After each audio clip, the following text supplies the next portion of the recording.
Hey everyone, welcome to another episode of Video Game Collectors Podcast. I'm your host, Matt Rose. With me, as always, is Josh Byerly. Hi right there. right over there.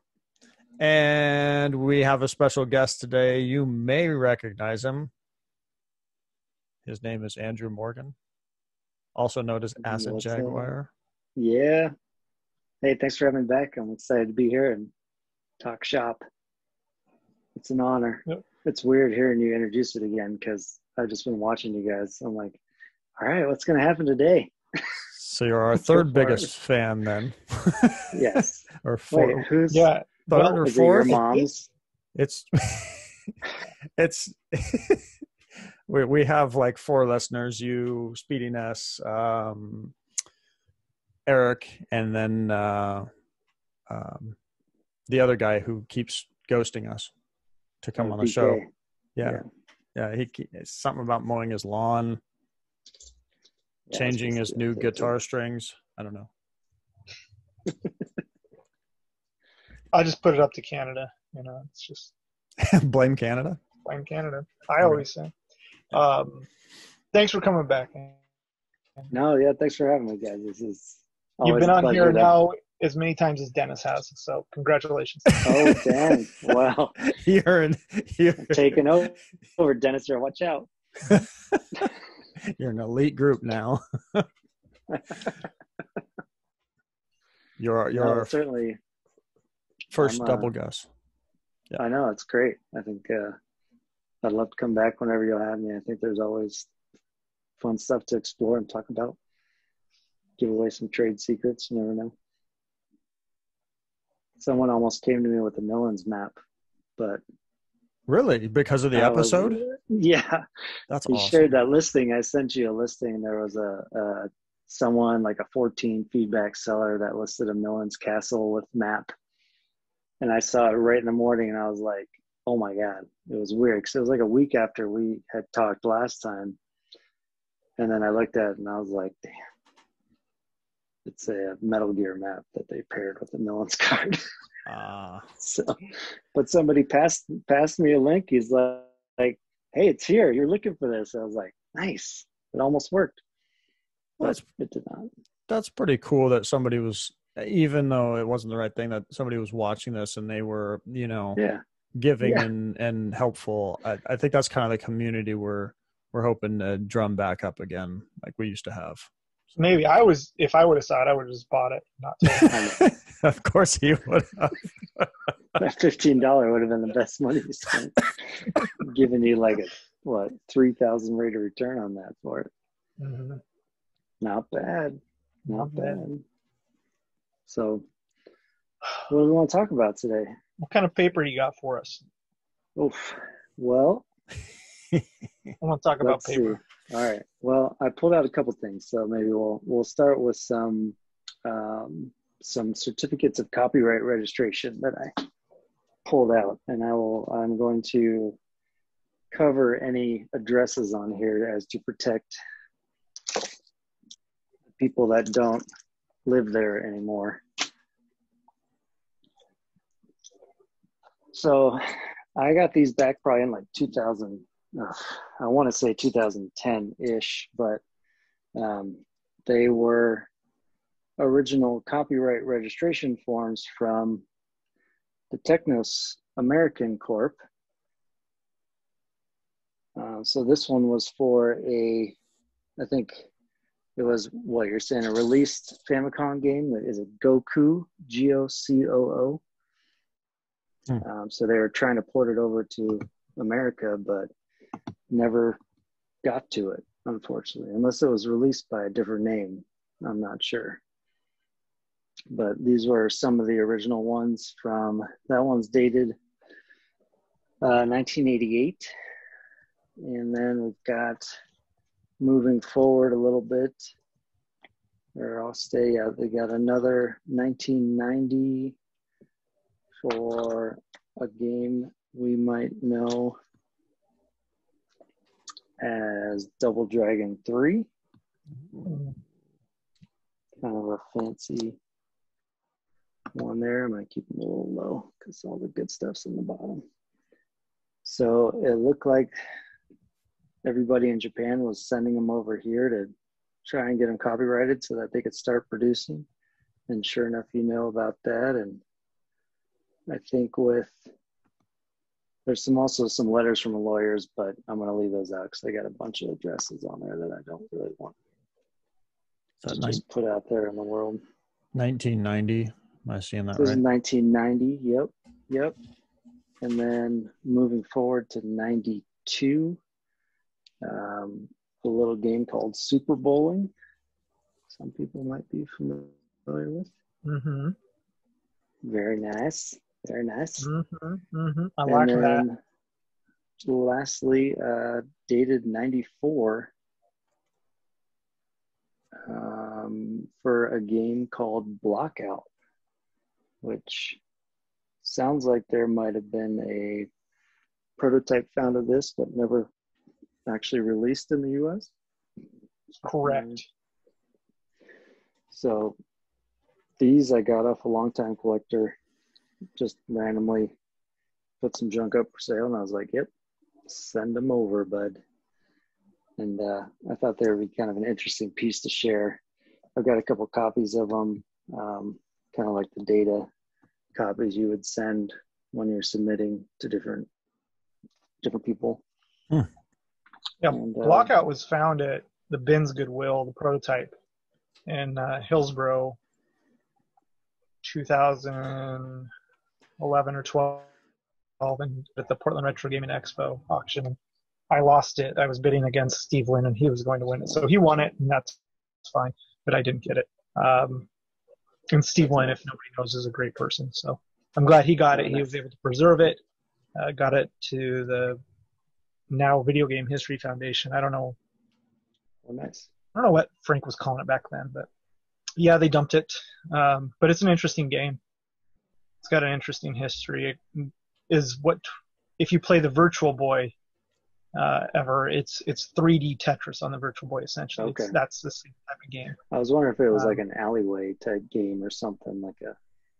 No, you're not slamming balls in the alleyway. It's a little different, but it's a cool game. One of my favorite games, man. Alleyway? Slamming balls? Yeah. I used to, yeah. Slamming yeah. In the alleyway. In the alleyway. That's slam it. It says it right on the game. It says slamming power balls in the alleyway. That's what it says. Right on the front of the game. God bless. Yeah, I was a huge Game Boy kid growing up because we would travel a lot, and I was all those old, Mario, Alleyway, all those OG titles. Mm-hmm. Just play the crap out of those. I miss them. But, Blockout's cool. So, yeah. That's cool paperwork. This is 8 years after, or before, I should say, the prototype was found. They were filing these certificates. And the logo up here is for the Library of Congress. So it's just kind of like a weird. This is 1994, you said, on Blockout? Yep. Okay. Yeah, so the date's kind of down there. What's the full date? It says December 8th, 1994 is when the application was received. So interesting. Wow. So the date and nation of first publication of the work was August 12th, 1990. So whatever happened for 4 years is when they actually filed it, yeah. That's really crazy. So the last NES game is Wario's Wood, right? And that's right. 1994. So they're trying to pump this thing out on NES. And Nintendo is probably Has there been any visuals of boxes or anything that have come up from anybody? Not that I know of. I don't have any. I think they must have filed for it, and then Nintendo probably said, "No, this system's dead." Last official released Nintendo game is the Smurfs in Europe, I think, in 1995. So this is December. They filed in December of '94 for a U.S. release. That's a fat chance, yeah. Yeah, good luck, right? That's Unless they're filing it to help Nintendo create 3D Tetris. I don't know. No. Oh. For the Virtual Boy. Virtual Boy is 96, right? Maybe that was the reason why. Maybe that was part of it. Maybe Nintendo's like, no, you can't have this on Nintendo, but we're going to take it and put it on the Virtual Boy and call it 3D Tetris. Maybe that's the history lesson here. Which is why you save and hoard all your paper. So That's we can try right. to figure it out. I know. It's proved useful already, so that's cool. It's always amazing. I just find weird random stuff, and I'm like, I should keep this for maybe no reason, but I'm gonna. So yeah, I like it. I thought I'd kick it off with that. I think that I've never really seen any other certificates like this before. I'm sure they're out there, maybe in more private collections, but a lot of my kind of close paper people, I've never seen any others. So I've never seen anything like that, but I have seen like items were used in legal situations. Oh, okay. Say if it was used as an example in some legal battle, I've seen legitimate documents or Nintendo items that were used in court. Do either of you have that $5 rebate that they sent like nationwide as part of that lawsuit back in the day? No. Oh man. I'll see if I can find it right. So there was a lawsuit that was filed against Nintendo. God, I'm horrible at remembering real details, but they ended up having to send out these $5 rebates, and every state would send out a letter with the voucher for, just $5 off for your next game purchase as part of the settlement. Did that have to do with the parents complaining about the prices of games, if I remember right? It might have. Oh man, this is horrible. Because I remember back in the, I just call it back in the day, I know, that there was this big hubbub about the price of the games back then, and moms couldn't afford it for their kids, and that they felt like they were price gouging, and maybe that's how they came back and settled that. Oh, here's $5. Right. Yeah. Here, thanks. Be quiet. Here's your money. It's fine. It's gonna be fine. I don't have that one handy, so I don't want to waste too much time trying to dig through random piles of stuff. But that's okay. Yeah. I don't know much about that, so. Third episode with Andrew Morgan, we're going to go into depth. We'll find, on rebate. Certainly, if there's anything, I can always probably just pull something out. I'm curious how long that certificate was good for. In perpetuity, $5 off any Nintendo product the rest of the time.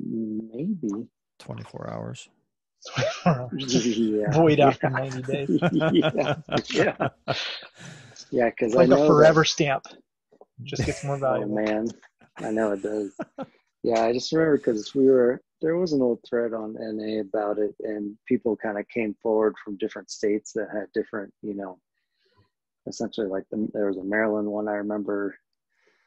Pennsylvania, Connecticut. So like it was state issued as like a letter to the customer. It was a very interesting thing, and I don't know how much they actually gave back because of that lawsuit, but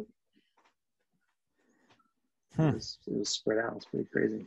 But, maybe Braveheart or Speedy Ness or somebody can chime in at some point and add to that. Yeah, I'm sure Peters knows something about it too, but maybe Eric can post something for us too. So this one is kind of interesting. I thought this would be fun to share. So Nintendo, when people ordered manuals from them, I'm sure you might be familiar with this, and they ran out, they literally would photocopy manuals and send them to the customers. Are you familiar with these? Yeah. So yep. I have this one. I tried to get a stack of Dragon Warrior 4 manuals at one point, and they sent me a bunch of copies. Yep, there you go.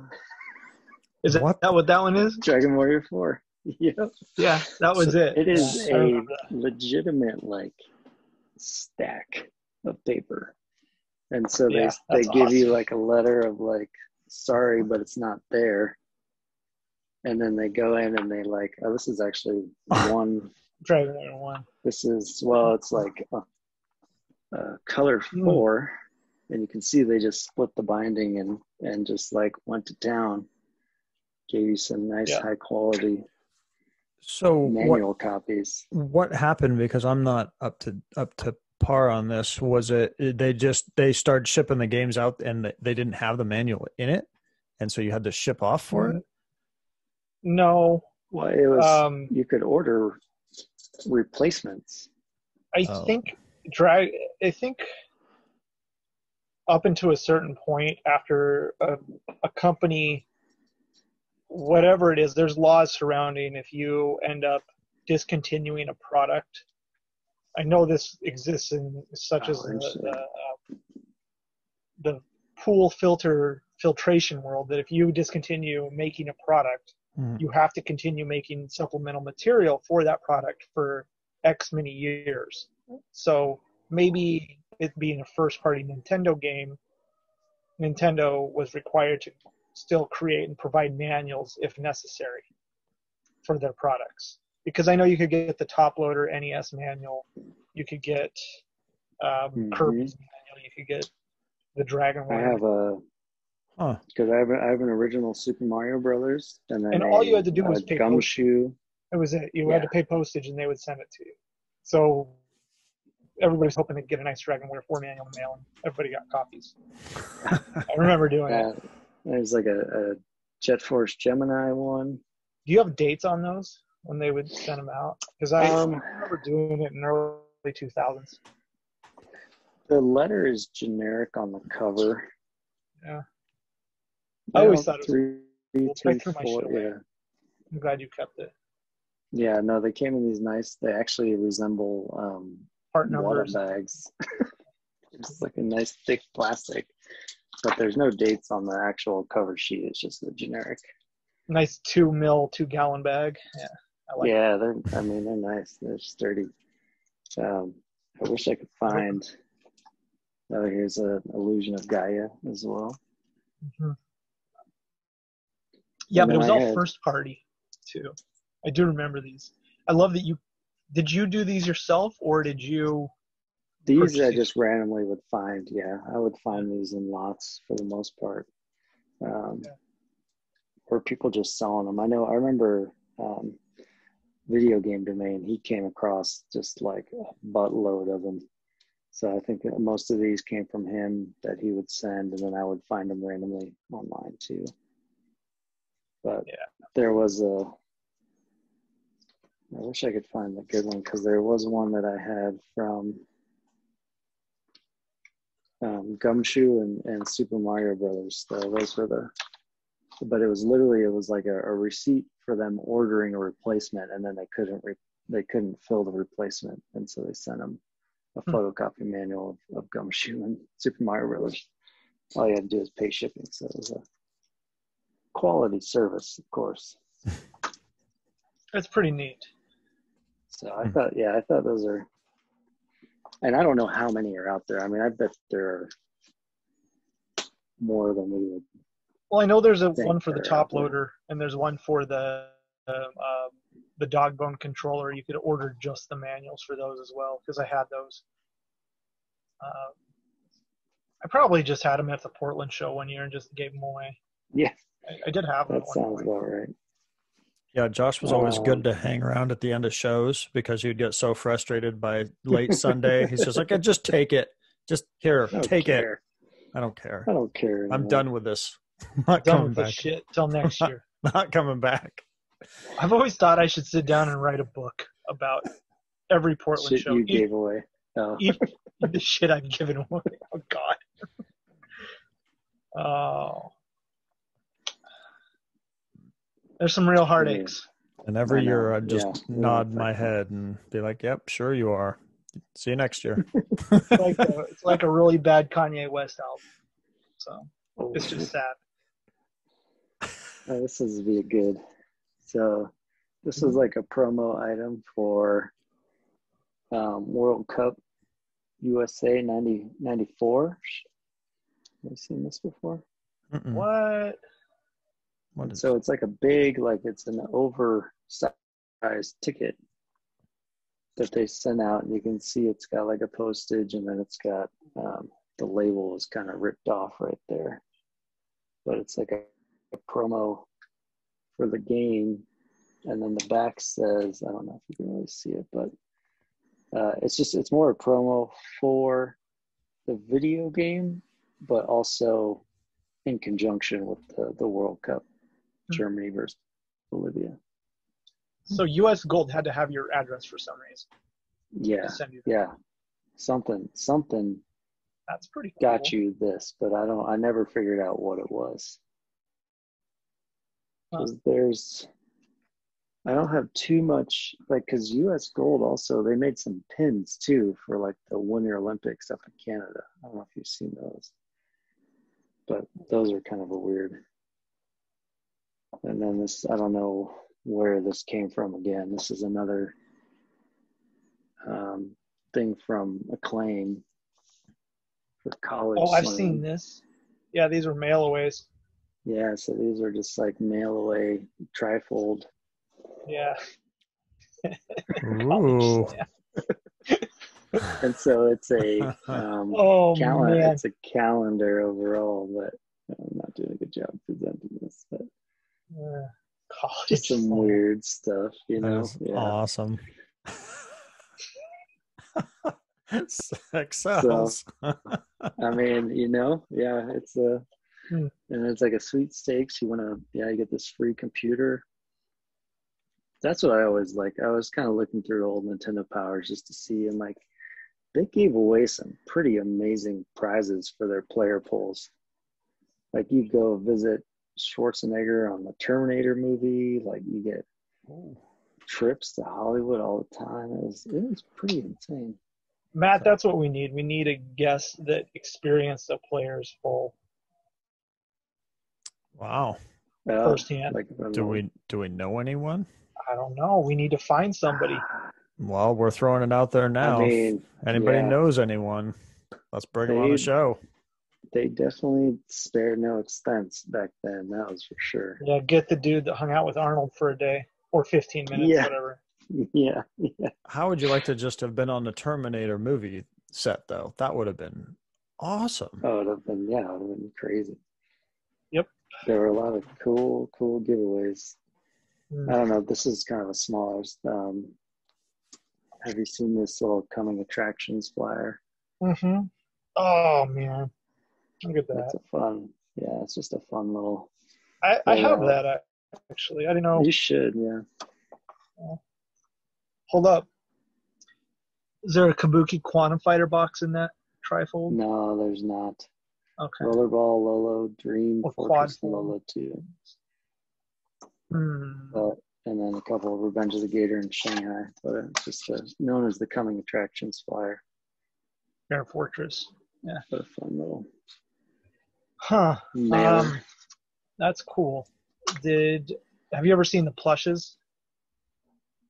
You know, I saw them probably maybe like last year for the first time. I didn't realize, but they had like the giant ones at the conventions. Have you seen those? I've seen the big ones. I've seen photos. I've actually seen the little ones. They're amazing. I had a chance to buy them and I passed on it. I wish I would have got them. I've always wondered how many of those they made. I can't imagine very many. What are you referring to? Lolo plushes. So like the little dudes. Oh, okay. Yeah. Okay. Yep. Squeak. That guy. And gal. That guy. Or gal, yeah. Did I show you the signing up to be an Acclaim tester? Did I show you that before? No. No, so I found this and probably eBay. A lot of stuff just comes randomly from eBay. I'd have loved to have signed up to. This was becoming a volunteer game tester at Acclaim. and they sent away and wrote you and said thank you for coming and your interest. And then you just to follow the application process that they've got and these kind of rules that they want you to do. And then they sent you a formal application and then like the map on how to get there back in the day. That's awesome. So what year is that? This one is postmark 96, January 24th, 1996. Okay. So I had a letter just to send it back. So the Super Just a Nintendo weird- games at that point. Mm-hmm. They had a couple good. They had a few Super Nintendo games that were not bad. So. That's interesting. I did a game testing one time here in Eugene, Oregon. Really? Pipeworks was kind of a continuation of other software companies, but they were the ones who created like the introduction to the Xbox, right? The whole Xbox as it turned on or something. That they did that graphic. Oh, interesting. Yeah, but they were developing the Godzilla game, the Monster Melee game, and they posted, I think, I don't know where it was. It was like a Eugene Helps Wanted ad. And my friend and I, we went and we did game testing for them. And we're like, oh, we want to work here. We want to do this. We were just out of high school. And and we gave them they paid us like $40 or something. But we tested that game for them for 2 or 3 days. And we had to help them find bugs and stuff and just play it. And, we're like, yeah, we really like this. We want to do it. And then they're like, okay, cool. Yeah, maybe you can come back and do some more. And then just write your comments and reviews about what you thought of the game. And we were really honest. We were like, this game sucks. This is a shitty game. We're not going to buy it. So I guarantee you that's why they never called us. They never got wanted us to do game tests. Poor guy. Yeah. But Pipeworks, they make some good stuff. They've been around for a while. Eugene has an interesting gaming history to our town here. So we're kind of all of Oregon a little bit too, right? I mean, Oregon, yeah, man, we were pioneers. Sleeper. I Yeah. know. I mean, everyone thinks of Seattle or California. Broderbund started in Eugene. Oh, no way. Mm-hmm. Oh, nice. Not California. Oh, you man. schmucks. So. I have something that you can, because Broderbund, they made Mist, didn't they? Yep. And maybe I'll we can send you teach this. us typing. I know you love Mist. Made me so mad for a long time, but I couldn't resist when I saw this. It's a Mist calendar from '97, and boy, oh boy, if you are a fanboy, this is for you. It's got your name on it, Joshy. Yeah, you know what I would do with that? I would take it at Christmas time. I would probably take that and burn it in my fireplace. Because that game, not for me, not my favorite game. Beautiful game, but I prefer the mocking version of it called Pissed, where John Goodman is the voice. So. I saw that, yeah. Oh man, I tried real this game out and I was so. Oh no, I saw there's a. I was watching a lot and I had a strategy guide for Pissed. Pissed. Did you ever play Pissed? It's hilarious. No, but I can just imagine. You're like walking and it's like, oh, you get to a point and then all of a sudden it farts or something like that. I don't know. I played it at a friend's house because he had Mist and I played it there with him when we were younger. He had a computer and I had one that wouldn't run a game like Mist.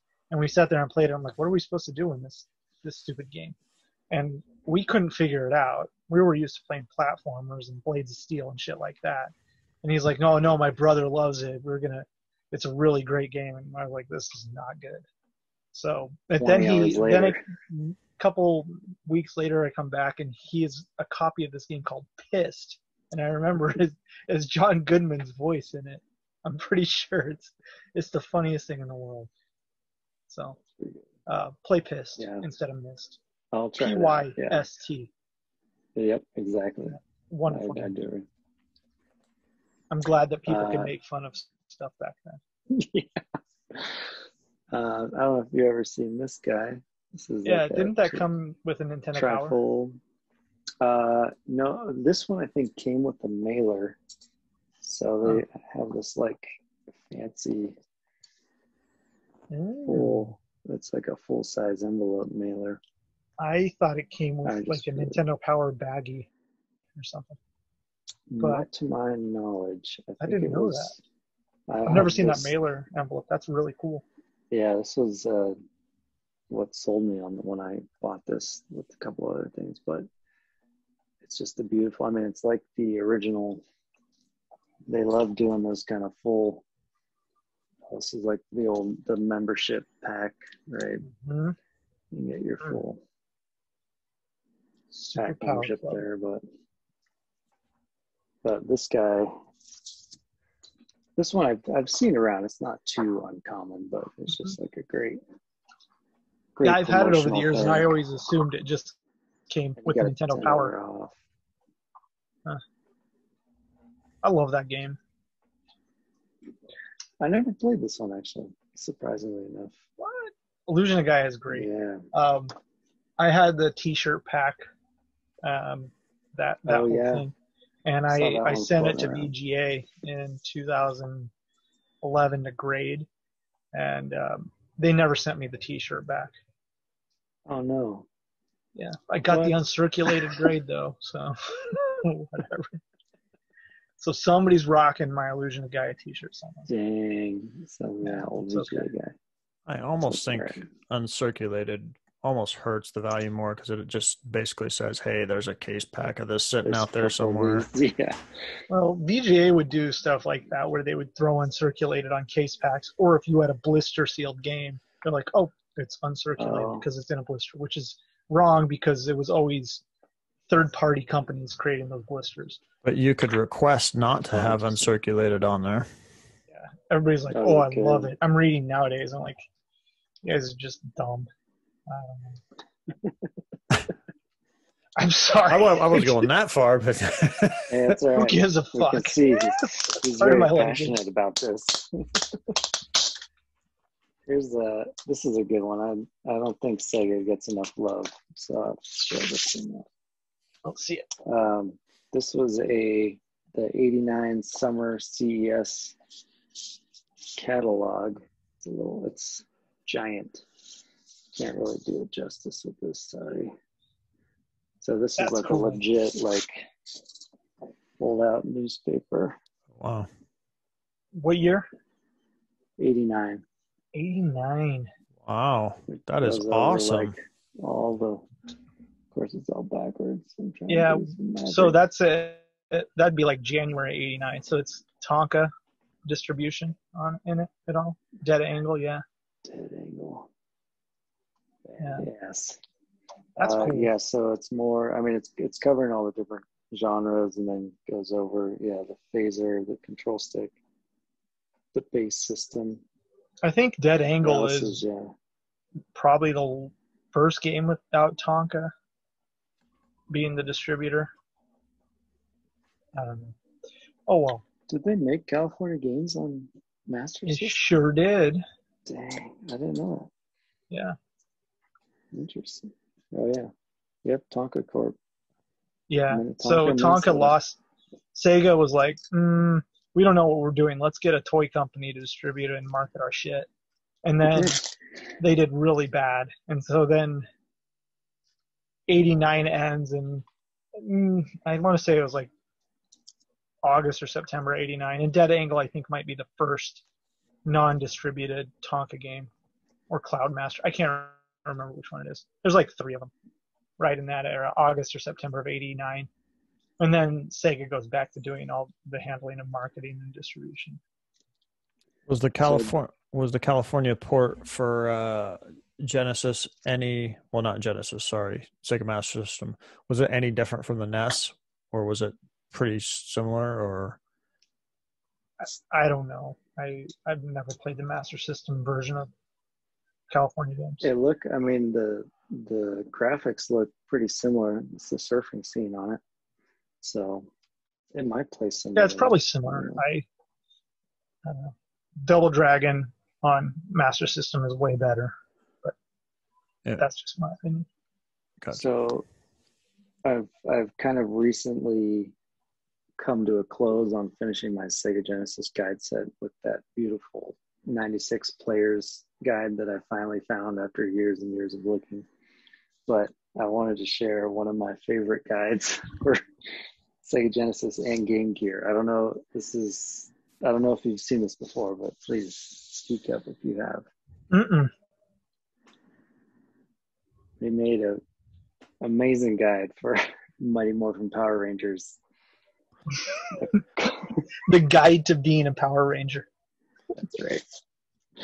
And I think it was Jesse turned this on to me when we were Jesse, Ryan, and I were just like going crazy trying to build all these lists and figure out all these different guides. And they definitely, it comes with, most everything was black and white. So it was like a real honor to have color in any guide at the time. But man, I'll tell you what, there are some beautiful images in this thing as you go through it. That's pretty cool, man. So it starts color, and then it does when you get to the meat of the quickly book, fades to black. We ran out of money. We're gonna go. Yeah. Does the paper stock change as well? Oh yeah, now you got a nice glossy, and then you go to straight, just like see through. Yeah. But this is one of our favorite finds when we were going through and figuring out what all is on that list. But a very unknown guide though. If you're pursuing a Sega Genesis guide set, definitely be on the lookout for that one. That's pretty neat, man. Who's the publisher on it? This one is from, actually, this is Brady. It might be Brady. Yeah, it's a Brady Games guide. Brady Games. They covered a lot. Mm-hmm. Brady was. So if somebody's sitting here watching this, Sure. and they're like, I want to get in to collecting strategy guides, would you say, if you want to go sets like you do, just take any condition you can get on some of this stuff, or? Yeah. Yeah. Okay. As just in general, I'd say you can find, if you're a patient person, you can find great quality of everything. The question is, how patient are you? Because I've waited, 10 to 15 years to find some of these guides, and that was a take what I can get type moment. So you can get after it. If you want to pay, the thing about, you can find a lot of stuff on Amazon if you have the actual code, the ISBN number. But Amazon has some weird pricing. Sometimes people charge like $700 for, there was an Echo Tides of Time strategy guide, and the only two on Amazon are like $700 or $800. And the reasoning, because people, they check out the ISBN and they're like, oh, there's none listed, so I put what I want on it, and then Larry has it, and then went up for $700, so I'll put mine at $650.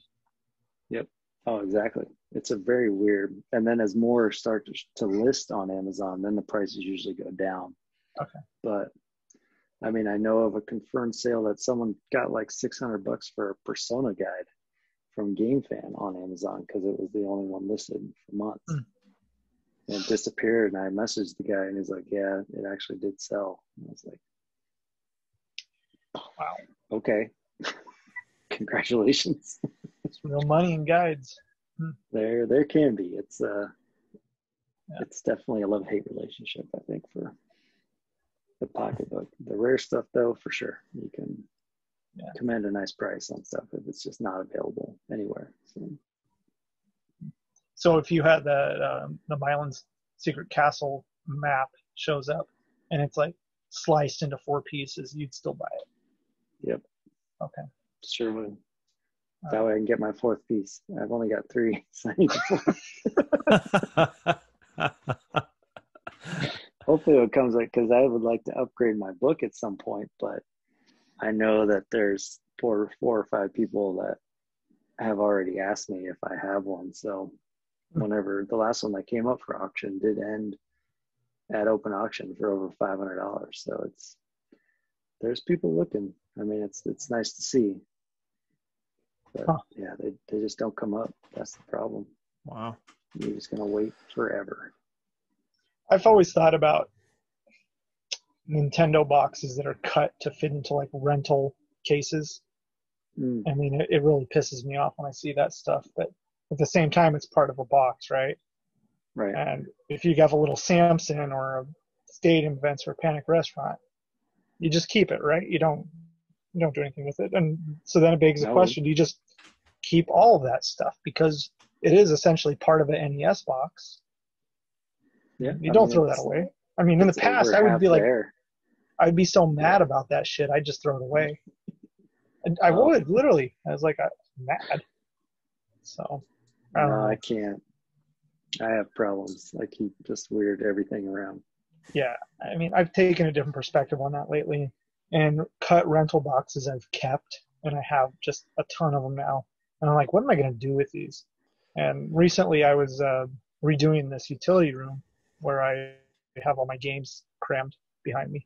And we ground the floor down to bare concrete, and I epoxied the floor. And I was like, what if I laid all these boxes out on the floor, like flat, and just epoxied over them? And so they just became part of the floor. But then I thought about it, and I was like, yeah, that's just, what if I sell this house one day? Somebody's just going to say, it's good resale value, man.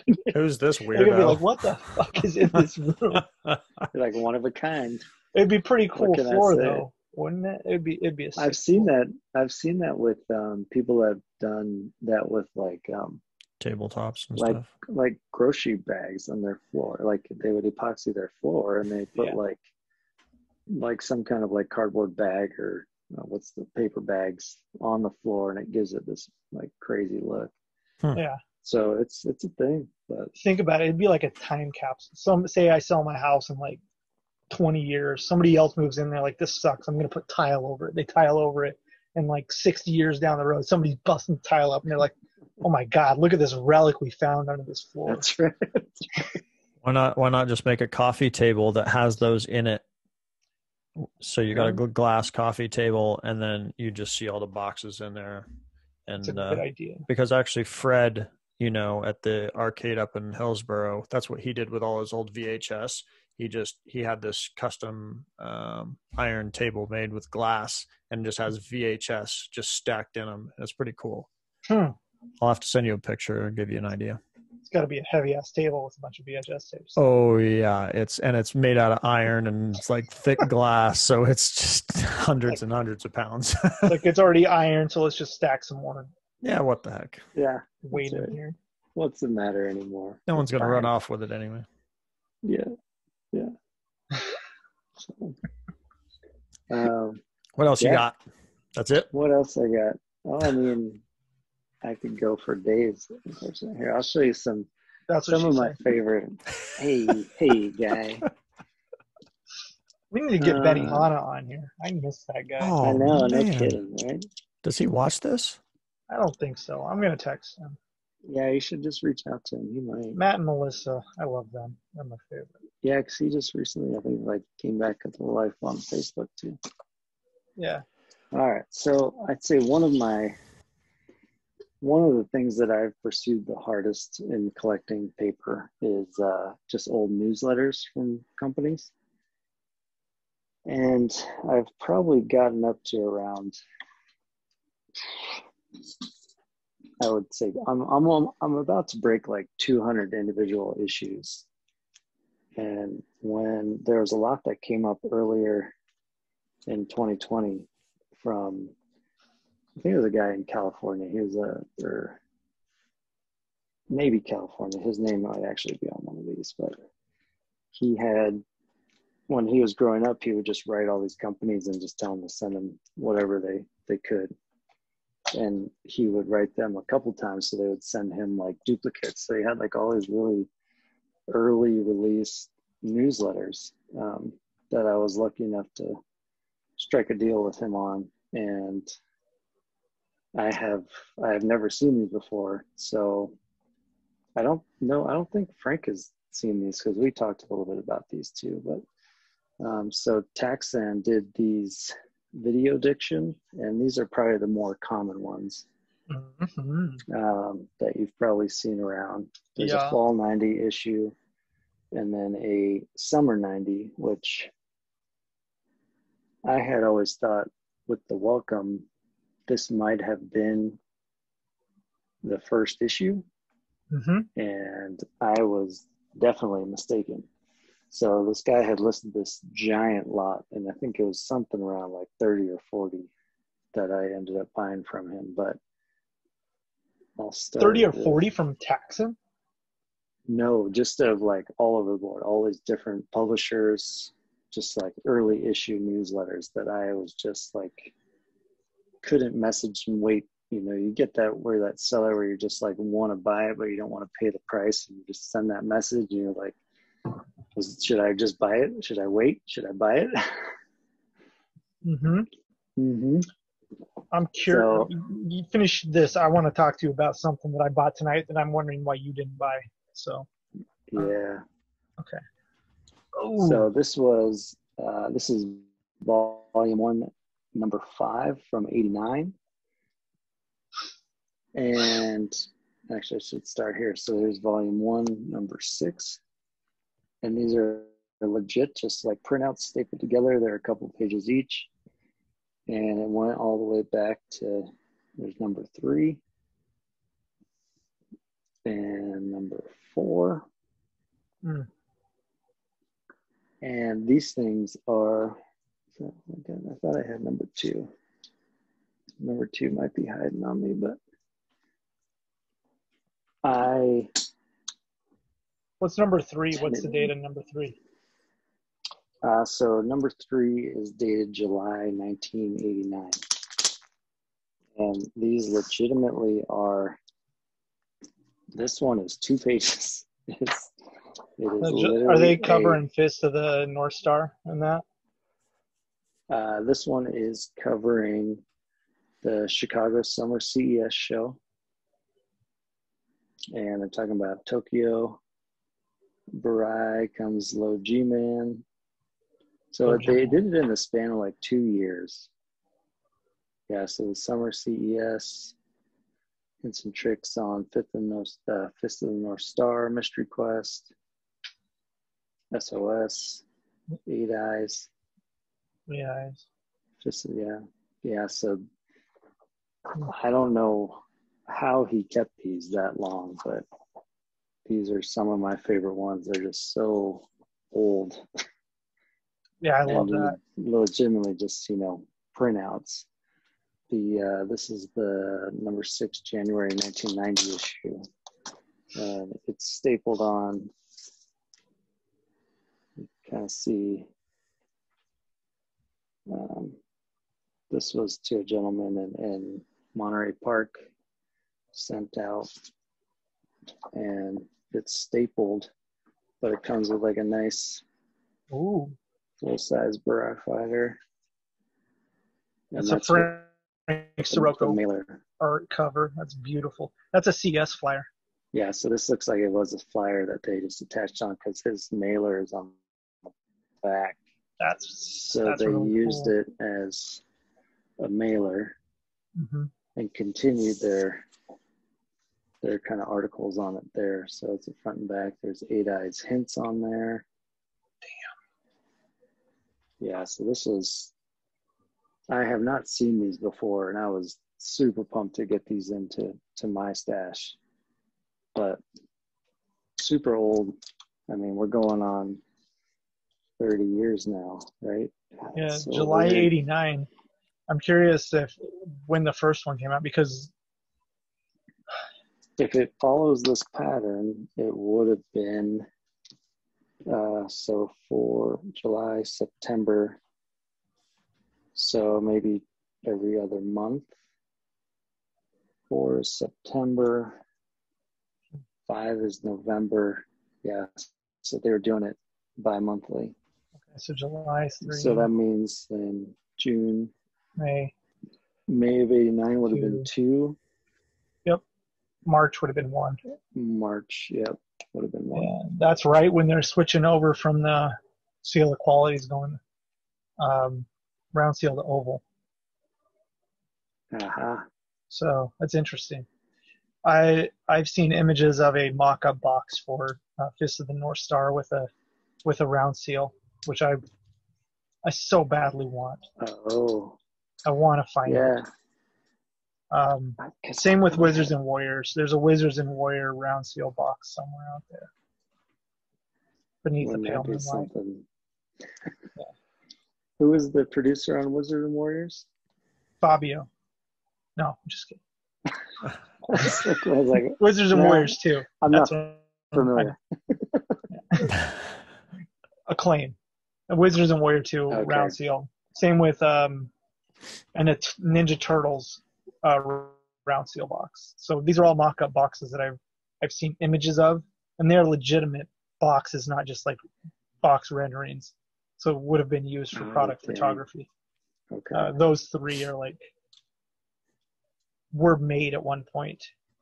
So you think they probably just got destroyed or thrown away, or I don't know, man. People are good hoarders, we've seen. So hopefully there's more than one, or they made it to a CES show and somebody grabbed them and said, I'm keeping this because I like Ninja Turtles. Right. So we would hope. I hope. A more popular series, of course, are the Sega Challenge newsletters. Mm-hmm. I was recently able to finish this run. There was a premiere issue on eBay for a little while too that never sold, I don't think. But it's a very, like, people either want them or they don't. They'll either sit forever or they just disappear instantly. So I don't have any of those. I like those. So they did the first 3 that I just showed you are that kind of layout, and then they go to kind of the more Master System look. So let's see, let's start. So like the 4th issue is Thunderblade. And then some R-Type, always nice. Yeah, I'd like to get those. I like them. Alter Beast. And then the last issue was Alex Kidd. So it's just a 7-print run. There's a really nice giant Altered Beast poster in here, which I feel like I've seen it in Sega games, so maybe someone can comment and answer this. But the giant Altered Beast poster? Yeah, so it's got this. Yeah, that came packed with the system. Right, okay. And then, of course, it's got the... Pretty sure. Does it have the... It's a pretty big poster. Yeah, it's a straight... Yeah, it's a big ass. What would that be, like 17 by 22? That'd be a lot of folds. So it's only a 4-fold on here. So it would have had to come with the system if it was a pack-in. But, I mean, how can you not love that? It'd go well with your 9.8, wouldn't it? Yeah. It would do wonderful. I don't have a 9.8 Genesis. And I haven't graded my Master System yet. No. Well, never mind then. You God, I love those. Those are so cool looking. Yeah, these are just a great continuation because they did, or I'm thinking that there's the set of control pad was another great set. I don't know if you've ever seen those or not, but I mean, there's so many of these out there, but they just don't come up anymore. Do you have any of the Captron magazines? I do, yeah. Yeah, I've got almost a full set of those.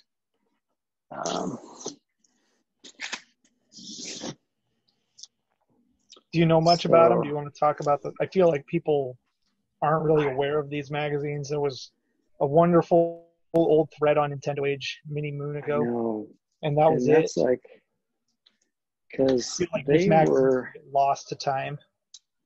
yeah. I But don't think really, this this is has, a I don't know. wonderful magazine. I don't have any, but I flipped through them. Oh no, yeah. So these are definitely some classics here. So Captron Magic. Captron Magic, yeah, and I'm missing 2 issues. Frank's got them, but he's sent them to me. But because my understanding was these were more of like a store, weren't they? You're the expert. Come on. I know. I wish I knew more about these. I don't know much about them. So the thing is that they are. So on the back of this one, right, it talks about store locations, but it's like a club for the store. That makes is sense. my understanding of what these are. And like this is a straight up. So that's funny, yeah. So this particular issue, number 3, when you open it up, lo and behold, here's a fall 90 text and video diction that's attached to the inside. So that was one way. That's probably why we see so many of these, is that they were handing them out in other publications. Oh, interesting. Right. So a lot of this is more previews. This is the actual newsletters found within. And it's just like this dude, this Captron dude.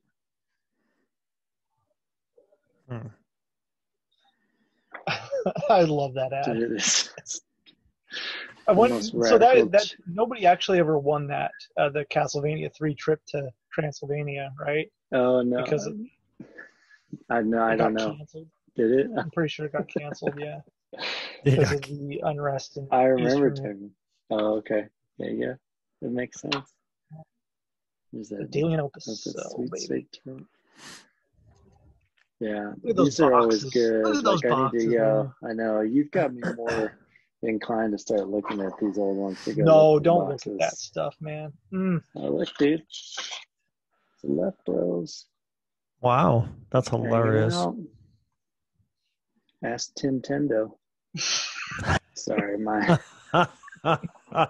We need to bring Tim Tendo on the show. Let's find that guy. So these, so that was 3, and then we go in. We can go to. So the numbering on this thing is a little funky. So we have volume 4, issue 1, volume 3, issue 9. And as far as I know, and I think there are only, how many issues of these are there? There's 1, 2, 3, 4, 5, 6, 7. We believe there's 8 issues out there, and I'm missing 2. But the way that they number them are just kind of strange. That's cool. There's Johnny Arcade, very famous kid. Yep.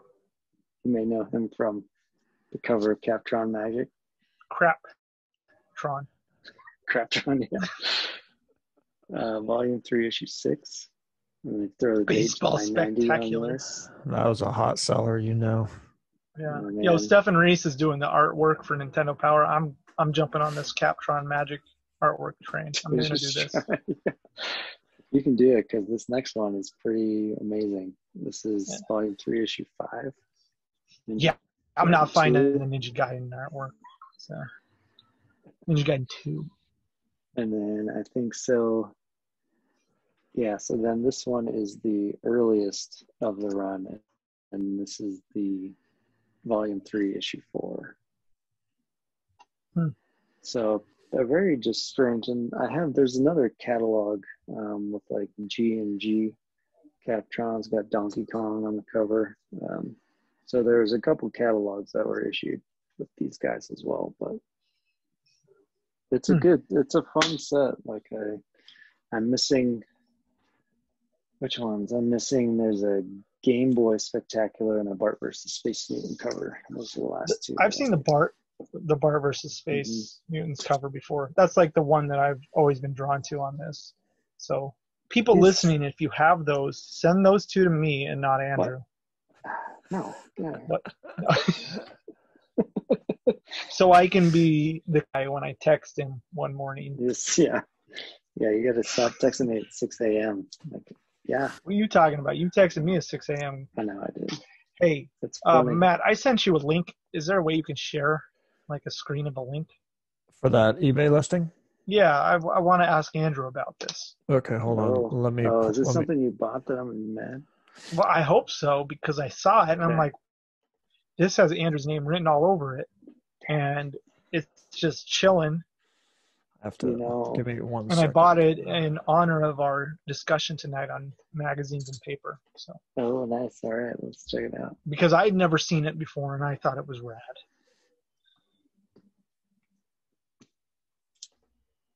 And so if Matt knows how to share a screen, because I don't. I'm not that smart. 1 second. I can, but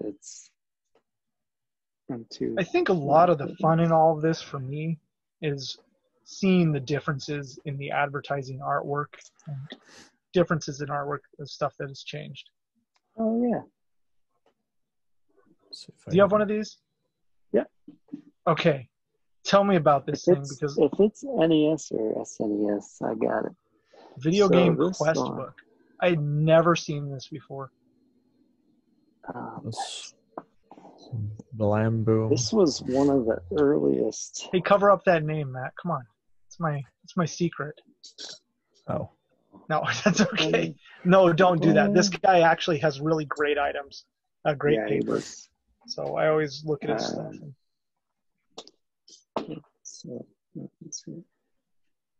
And I feel like it's fairly priced. Let me stop sharing my screen and go back to So it's from these DMS guys, and it is one of the oldest publications. When is this copyrighted? This is first edition 1990. So these guys covered, I mean, you see it right on the title, right? It's like systems, games, and accessories. So, and you see on the cover. And it wasn't just Nintendo, even though the cover leads you to believe it's just Nintendo. No, we got it's newbie game covers. Yeah, I mean, it's got pretty much Zoomer. I don't even know what the Zoomer is. This is where we need. The Zoomer is the Bishu steering wheel looking thing. So this goes in and covers all the different. There's Vectrix arcade system talked about in here. So these guys made a couple books, and there's actually a book by them that I'm trying to find, and I just don't know if it ever got published. And I'll share that. There's one thing I want you to do right now, because there was a picture in this listing that I saw. Okay. Penguin Wars. I want to see the picture up close here, because it says it's for Game Boy, but it shows a photo of a Nintendo box, an NES box. So I've never seen it before. It's kind of dying right now. Order. Let me go slow. So essentially, I mean, it's covering. I guess I can. There you go. Is that Miss Pac-Man? Is that the cover? I can probably. Penguin Wars. I wonder if I can pull up his zoom in on this a little bit. Let me try it. So there's Penguin Land. Penguin Land? There's Penguin Land there, but that's probably not what you want. No, Penguin Wars, wasn't it? There should be a Penguin. This is in alphabetical order. It's actually after POW, because that makes sense. Oh, I've seen this art before. It's like really cheesy Super Mario. Oh, sorry. Yeah, that's like the iconic mock-up, dude. That I would kill for. Literally. Oh, I've got some pictures I'll have to send you from the early Nintendo Power Mags. Have some pretty incredible mock-ups of the guides. Andrew, after POW, find this Penguin Wars cover for me. Killing me, Smalls. It's after POW. What page is he on there? Oh, that's the parent's guide. Maybe that's okay. Maybe it says the page. Yeah, page 4-32, action adventure.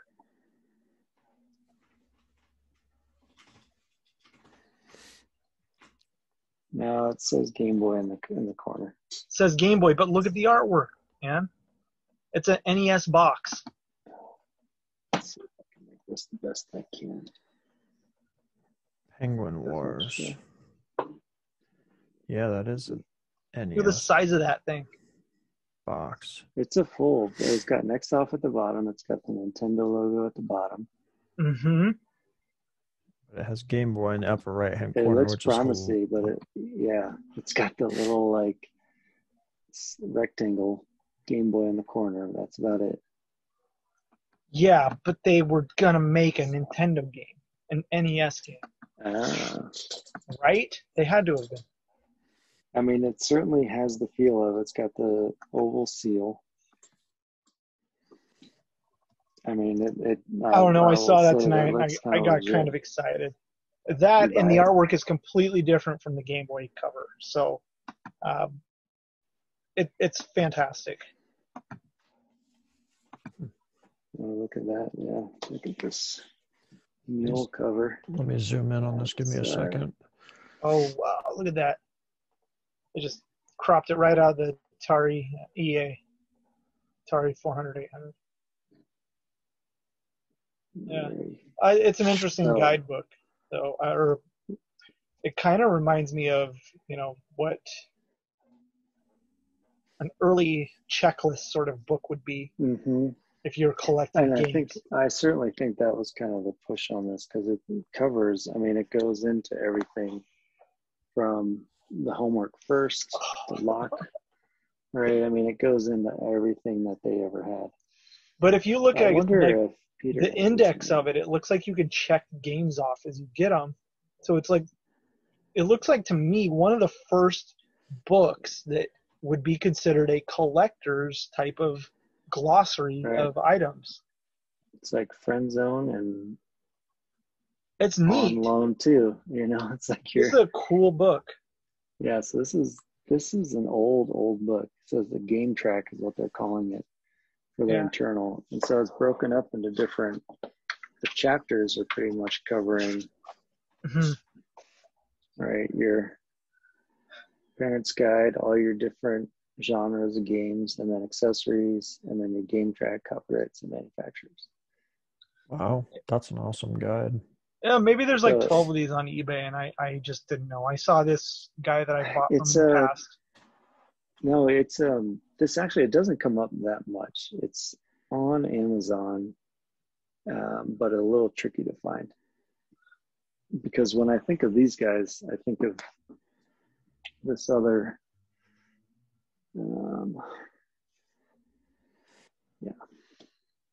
So these are the same publisher that are responsible for this book, if you've ever seen that book.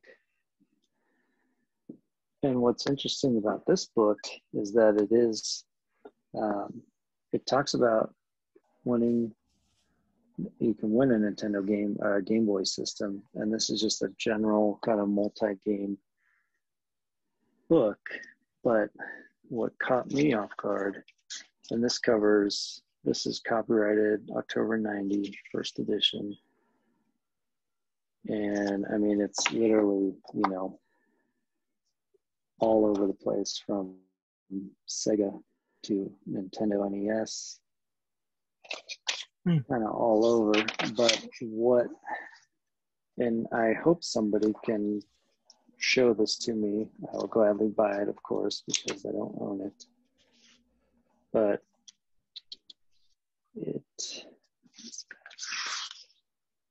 it advertises Video Game Quest,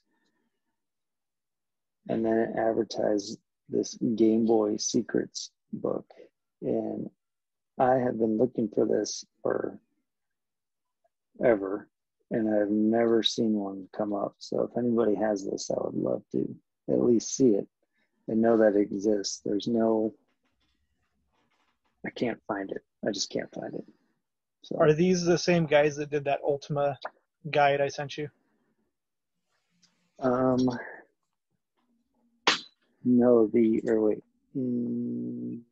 no. So that is Sam's, and this is Sam's. DMS. Oh, yeah, that's right. Yeah. Okay. So the book he's referring to, he graciously sent me, is this really beautiful, thick Ultima book, and it covers, I mean, Oh, that is huge. 1, 2, 3, 4, 5, and 6. Not 7.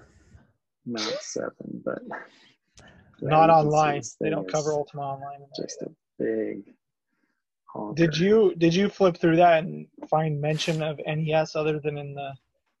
No, I have not. I have not done the due diligence besides the trademark reference to Game Boy and Nintendo. So, but one of the other books that Josh had sent me was this SimCity book, and Oh man, you're letting the cat out of the bag.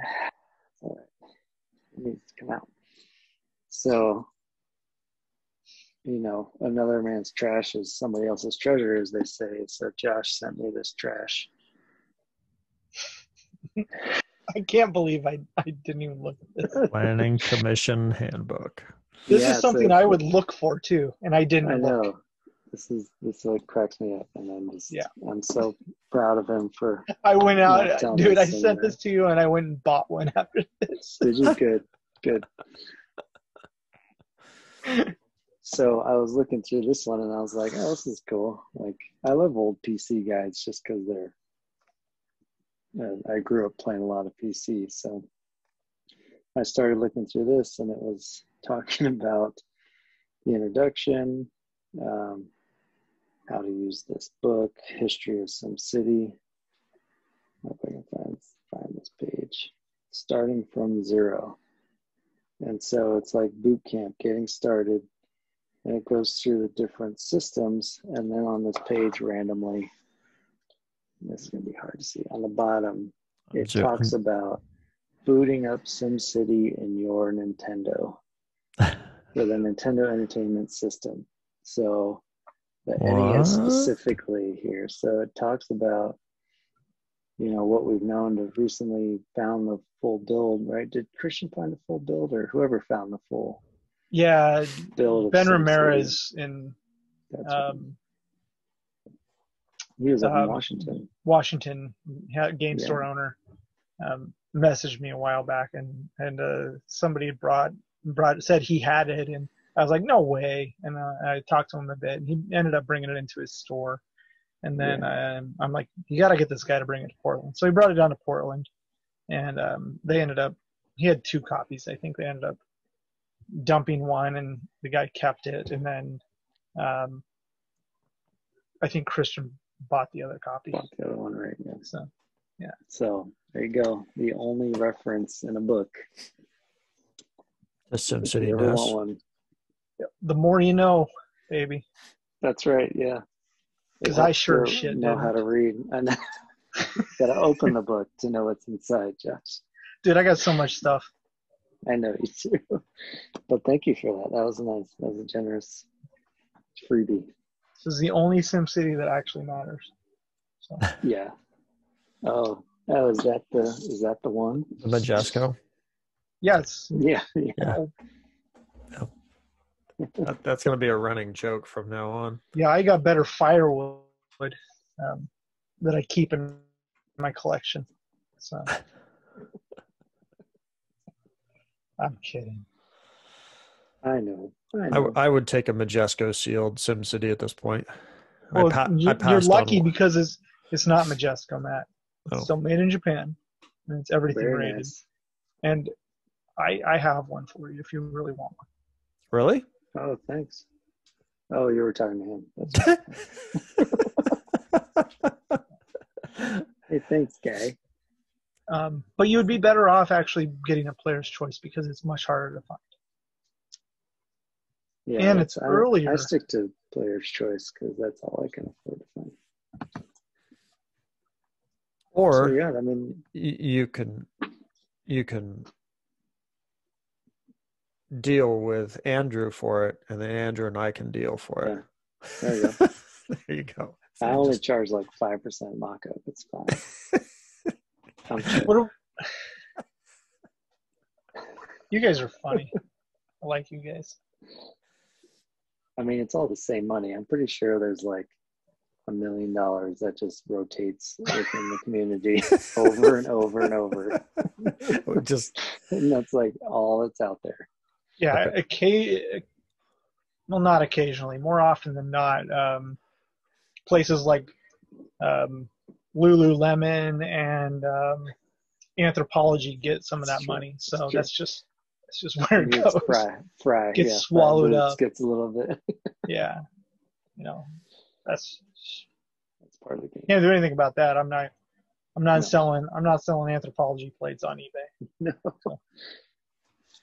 Well, one other thing I wanted to show too was I went on a little kick of finding sealed magazines because they're more up my alley than sealed video games. Yes. And I found this issue of GamePro. It is what year is this? This is December 2003 issue. And just because I don't know, what was the thing? I was trying to just hunt down as many inserts for Nintendo Power or whatever it was, just seeing what people had. And so I found this thing and I didn't really give it a second look till I looked through the pictures, and then I was like, oh my God. So this issue in particular has something that it was probably in 2020. There was a copy of The Hobbit on GameCube that was being sold by a guy at open auction. And, there's games like, oh gosh, they come with the Prima, the little mini hint books, right? You might have seen them as pack-ins for like Robotech, or is it Robotech? Tony Hawk Pro Skater 4 has one. And they're just kind of like variant covers. But this one had a Hobbit in the GameCube game, and I was just like, where did that come from? Because it's not shown on there. They usually come with trading cards. There's like 4 trading cards in the GameCube selection. And so when I went to the back page of this, I finally found, out of here, DED, where this originated from. And they packed in this little mini hint book in this GamePro issue. Who knows why? I don't know. But I love The Hobbit. Great movie. Watched it when I got my second vaccination. The whole thing. Great movie. Great book. Oh, I don't read. Book. What? That was a book. Yeah, I listened to it the other day. No, I'm just kidding. I actually love The Hobbit. Everybody's like Lord of the Rings. Man, I read The Hobbit first. Yeah, I was like, why did they start with Lord of the Rings, the movie? Why didn't they just make The Hobbit? Because The Hobbit is like Star Wars, man. And then they're like, oh, man. Start in the middle. No. Work your way out. No, dude. I'll be honest. I've not seen The Hobbit, the movie. Like, what? Man. It's one book, and they're like, let's make him. 3 freaking movies about it. And why not just make an epic? Lawrence of Arabia, The Hobbit. I don't know. It's okay. Whatever. They made it. They milked it for all it was worth. Peter Jackson's only good with Dead Alive. But whatever. Wasn't that the joke after they did the DC remake that Peter Jackson was going to release his uncut 4 hours 8-day film? It's like 8 days. 8 days. Lord of the Rings.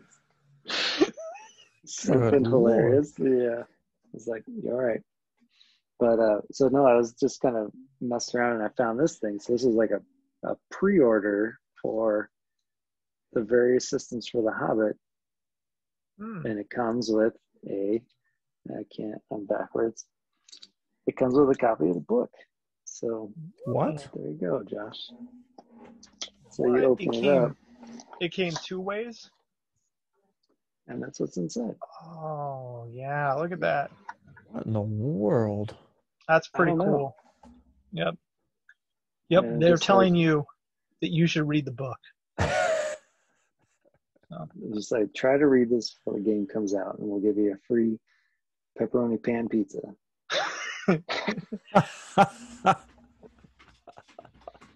So I had to get this. I mean, it was just a random browsing eBay find, but Are we going to sit back, going back to the Hobbit and Lord of the Rings movie, are we going to sit back in like 10 years and watch those movies and be like, man, that AI was such garbage.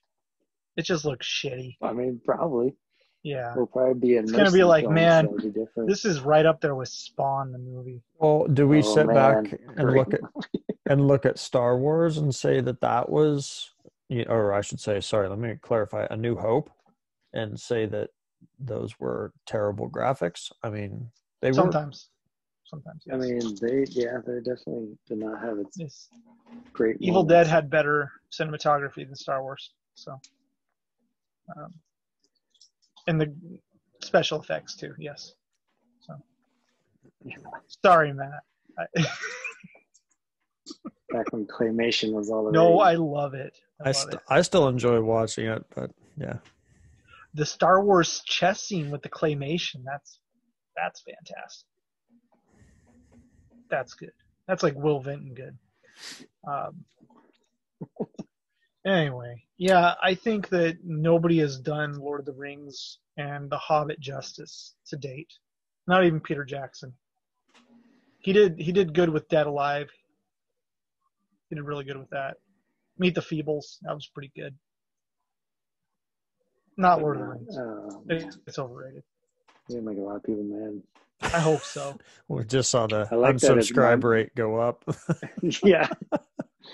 I like that don't my care. voice is associated in my phone, so you just see this piece of wood come up every time that I talk. Oh, is that what it's doing for you? Because on my side, I just Yeah. put it as the 4-block It's a view. piece of wood. It's the whole time. Hey, Andrew. But I do zoom in on it when you put something What? cool. Yeah, when I hear your voice, all I think about is a piece of wood, too. Oh, So. good. I've always been trying. So this is Here's the thing. I can get behind something like a versus book. So the versus book series, like I just finished. Well, okay, let me clarify. Okay. I finished the run, but there is a mysterious issue of the versus guidebook series that has yet to be physically seen. So this one was a published book for a game that never got released. So this is kind of the oddball minus issue. I'll just say it because I want to see it. Issue 34 is unknown. It has never seen the light of day, but they kept pumping these books out. And I tried to reach out to one of the actual makers of the series on LinkedIn, but he never got back to me. So we may never know. But it's a great, if you want a good graphic strategy guide, go for the versus books. They are beautiful guides. The Final Fantasy VII one, man, I have that. That's a sick guidebook. That is great. Yeah, so they came in, there's 2 variations of that book. And naturally, I have to get every variant because I'm sick like that. So they made a regular. Sick is an awesome. Yeah. So they made this nice clean cover, and then they made a more kind of in your face. We're going to screw up the cover version. Yeah, we're going to mess it up. Only $9.99 plus a free giant poster. Right. And so the funny story is on, I don't know if I kept it in here or not, but yeah. So when I'm trying to work on, so Sandwich Islands is another publishing company. I've been really getting into publishing companies and figuring out their game runs. And so Sandwich Islands was a little publisher in Hawaii. So they made you kind of be familiar with these style of guides. Nice. The ones they just look like garbage. Yeah, they just look like garbage. You flip them open and it's just black and white like text. This. Yeah. Yeah. Be down there, Sandwich Island, but they made some really good guides. And so whoever sold this to me had put a Final Fantasy VII poster in it, and when I opened it, it's the Versus poster, which is like a $50 to $70. Yeah, it's see me because it's amazing. So I'm surprised you don't have that hung above your bed in your bedroom. I don't. You know, the only poster I would do that because it glows in the dark is the Super Metroid poster from Nintendo Power. The feminist poster. The feminist, yeah. Equal rights, right? Can you see that? Yeah, that's a sick poster. Mm-hmm. It's hard to see in this light, but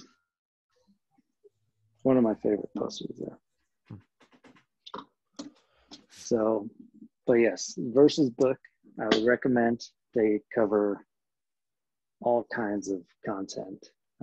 There are, let's see what I got here. So there are technically 52 issues, 53 in the set, if you're ever wondering. And I think that I've found, they actually had blockbuster covers, which is always fun to go for if you're really crazy. So there's 53, what did I say, 53 issues. Yes. And so far I've found 65 variants, including the 53 originals. So they were kind of double dipping with other people and doing like blockbuster covers, kind of like Indiana Jones, with special posters. They did, remakes of a lot of the Pokemon ones for like a cheaper cover variant. And then they messed it all up with the Ghost Recon issue where it's like everything is 8.5 by 11. And then the Ghost Recon book is like 5 by 7, right in the middle of the run. And I'm just like, what did you do here? So mad. It just doesn't display well, and that's what gets me. So skip that. Why would they do that? I don't know. Like, was it because they wanted to pack it with something? That's strange. No, it's because they're just cheap assholes. So the Ghost, well, I think what might have happened is that Ghost Recon's issue 30, and you can see it's just a smaller. Yeah. And so starting at issue 30, when you go to the end, it has these fancy like white top, blue bottom covers, or spines, I should say. So this was the first issue that they changed to that from either, I don't know if you can really see this, but like, yeah, yep, it's like yellow writing cover, and then it at the very bottom it has their logo. Failing in life here. Maybe they wanted to sell it with Archie Digest comic books. I don't know, but then they change. I mean, they change all over the place. There's Pikachu, there's Ridge Racer, right? So this is the one you probably know. Like, great guide. Yeah, don't stop showing the cool shit. Come on. And then it's got a yellow spine. Yeah. And then you got Josh's favorite game, Ridge Racer 5. And they got a red spine. So they were very confused. That's an early PS2 game. That is not easy to find. If you're looking for a sealed, tough to find game. Is that on the bottom? Are they promoting MotoGP? Oh, it kind of looks like it, doesn't it? Yeah, they are. Check it out. Bonus guide inside MotoGP. Dude, that's sick. I had no idea they had MotoGP in that. It's issue 19. Yo, if anybody knows about MotoGP, I'm not going to say much, but that is, if you like sealed PlayStation 2, that's a game right there. MotoGP. Hard to find. All right, good game to play. Open and play it. It is a good game. MotoGP is a great game. So cool cover. Cool game. Ridge Racer 5. Hey, we are coming up on 2 hours almost, guys. Hour and a half. Is it an hour and a half? Yeah, we started late. Oh. Okay. Hour and a half. We're coming up on an hour and a half. Mm-hmm. What are you saying? I'm saying I'm going to go to bed soon. I think I got to get up in 5 hours. Yeah. Andrew's burning the midnight oil there. It's only an hour ahead. It's not bad. I'm usually up late anyways.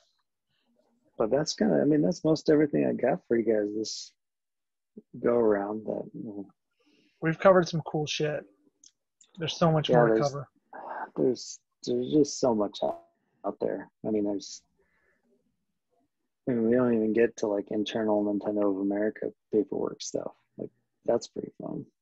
Yeah, I like covering these oddities or like the good guides to collect. Like Versus, I've always thought is the premier sort of guide to get, and the Captron Magic, I love that sort of rare, unique item. But these books are not easy to get in nice condition. I know that. Yeah, especially the Final Fantasy VII, that Pokemon issue. There's a couple Pokemon ones, but finding them with the poster. There was a like new of this one that's on the screen right now that sold for $250. Yeah, it's always been an expensive guide too. I feel like in 2005 I sold one for $70. Yeah. And then they made the remake, and that pushed the Brady games, the white cover Final Fantasy VII guide. That one got bumped up real quick when they announced that remake. Yeah. I still regret selling mine, but I got a replacement, but not as good as the one I sold. So one day. PlayStation was never my number one, so. Yeah. Me either. I like it though. Yeah. I'm liking it more. There's some cool guide sets that are out there that I'm finding that I really enjoy. So we can maybe cover that another time. But it's such a big library of games that there's literally something new that I've never heard or played. And I'm like, oh, that's cool. So if you're into gaming, collecting, anything, whatever, there's always something new to see on that system. How many experience? How many PS1 games were there? Roughly? Does anybody honestly know?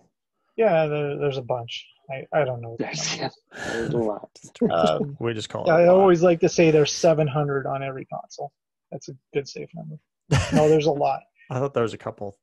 There's like 1,000 something or other. I think Robin used to mention how many there were. Probably. Oh man. Or maybe it's PS2. One of those two had a ton. 1,335 it says on the old internet. For PS1? North American PS1, 1,335. Yeah, what's Japan? Like 5,700? 4,900. Yeah, 4,900. Yeah. Oh. It's a shit ton. Wow. 1,600 in Europe alone, too. Mm-hmm. Yeah, see, that sounds exhausting. Put that collection together. Mm-hmm. No. I'd rather go for Famicom if I'm going to go do something dumb. Oh, man. Yeah. Yeah.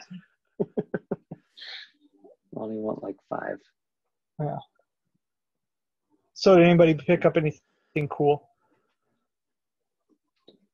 Oh, I did. Where? Yeah. Let's see it.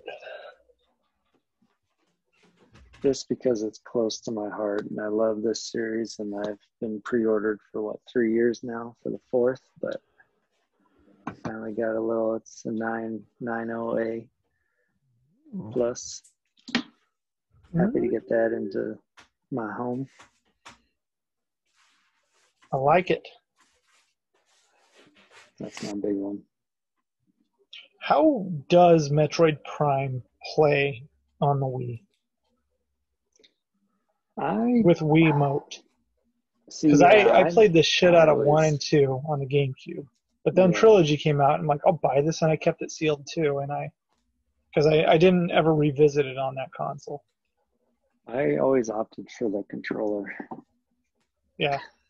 I've always been a controller guy. The Wii firing and stuff. You're a wuss and you don't like to experience new things. No, only if it's big game hunter. I have like a shotgun or something. Link's Crossbow is my favorite Zelda game of all time, so I completely understand. It's the best way to play. I mean, that's the only reason I have a PS1 is to play Point Blank 3. Like, legitimately. That's all I want to play on there. Gun games are fun. Dude, gun games are the best. Ghost Squad on Wii is pretty cool. You put it on the pistol and you play. I haven't played that. No. It's pretty generic arcade sort of shit. Okay. So, yeah, that's cool, Andrew. I like Metroid. I like Metroid Prime trilogy. I don't have a sealed copy anymore. For 4. No. Anymore? Did you sell yours off, Josh? I don't have a sealed trilogy. Oh. Do you have a Prime? Yeah, I have a Prime. I have a Prime 2. I had a Prime 2 for sale. Anybody want to buy? You got that Napster? Got that Napster sticker? I sent you a link for one today. Yeah, I saw that. I remember when I got that from the store, I'm like, yo, weird variant. Like, only at Target. I'm a nerd. Napster. Yeah. I use that. What's your win, Matt? What do you got for us? Oh, I'm just on I'm excited. There's nothing. Well, I think it's funny, which is why I bring it up, because I'm just on a VIP roll. Yeah. So, yeah. Oh. Gotta get me some Pam. You gotta mute me. Yeah. Pamela? $5 game, $10 game, whatever, but I don't care. No way. Yeah. I think it's hilarious. Matt, IDAGF, right? That's right. Yeah. IDAGF. I love it. Love it. One of the what is that? Our Samsung Smart TV. One of the channels on there is just like 24 hours of Baywatch. 24 hours of Baywatch. It's like on Baywatch, digital cable 9.2. Yeah, exactly. Yeah. I'm filling in my Pam collection. It's affordable and fun.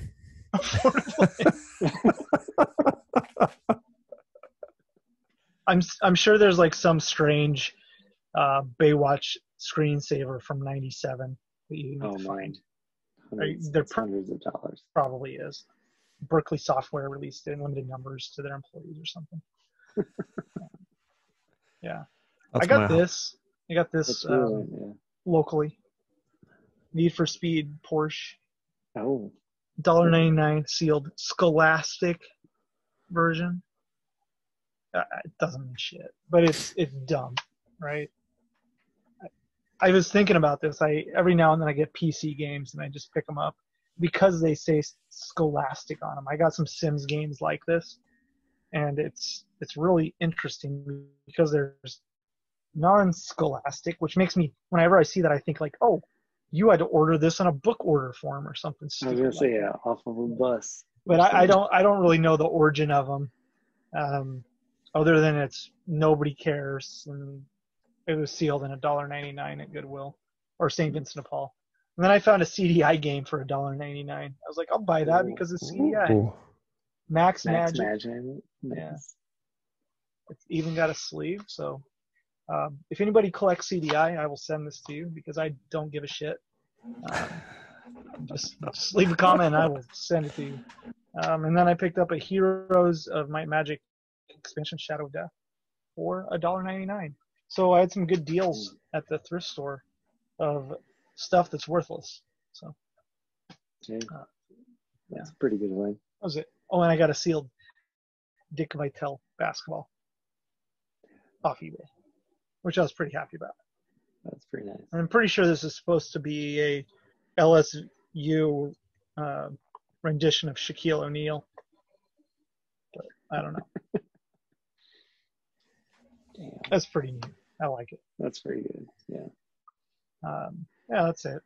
I got a lot of other stuff, but those are the cool ones. I got just junk too. I swear, too many books show up at my door. I got a resealed Sterling Sharp end-to-end. We could open it. Ooh, we like opening games. Let's open it up.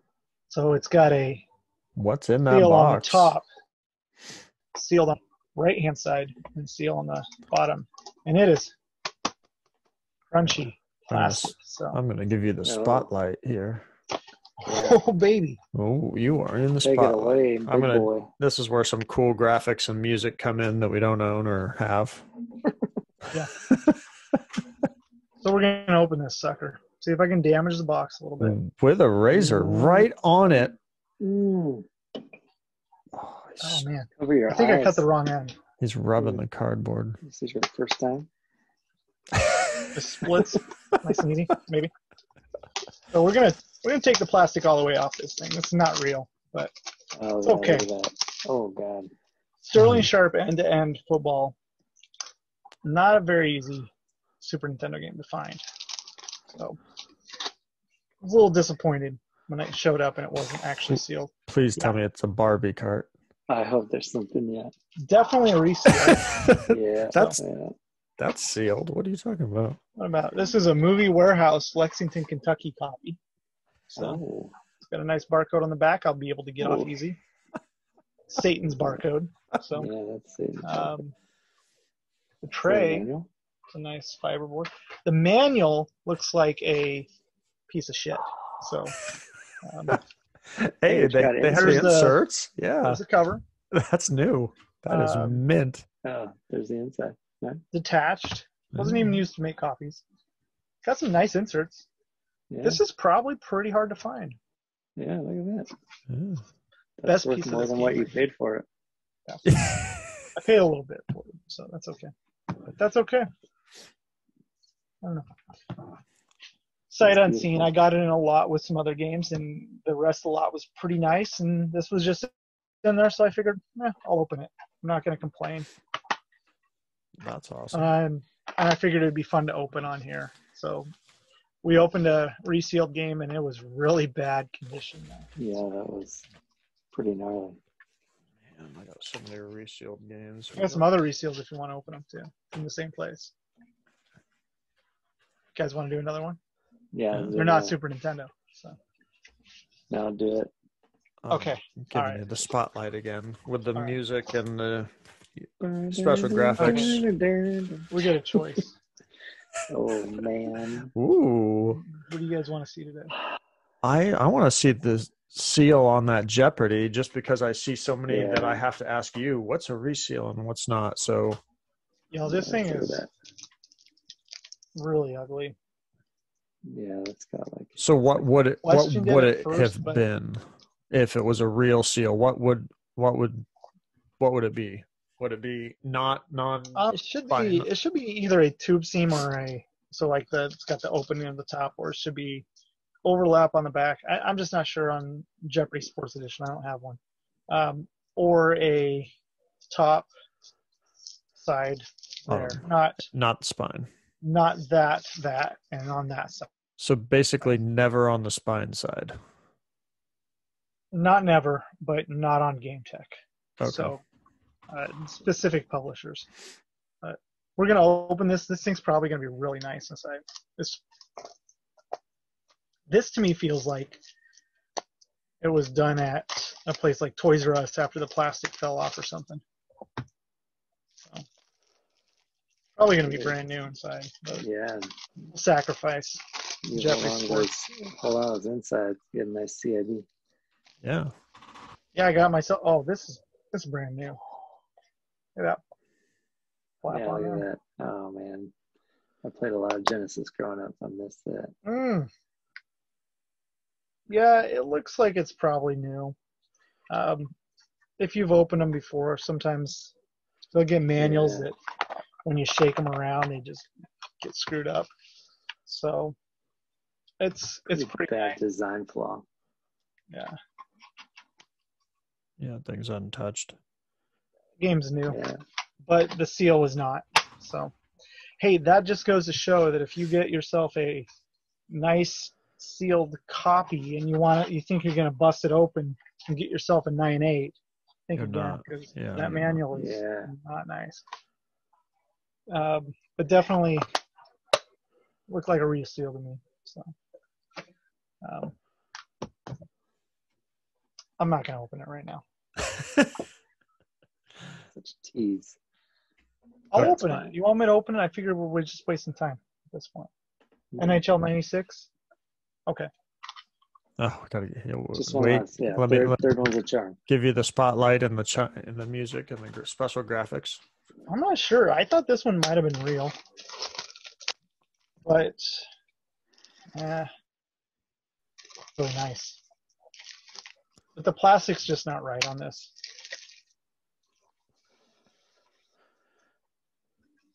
This thing's brand new, too.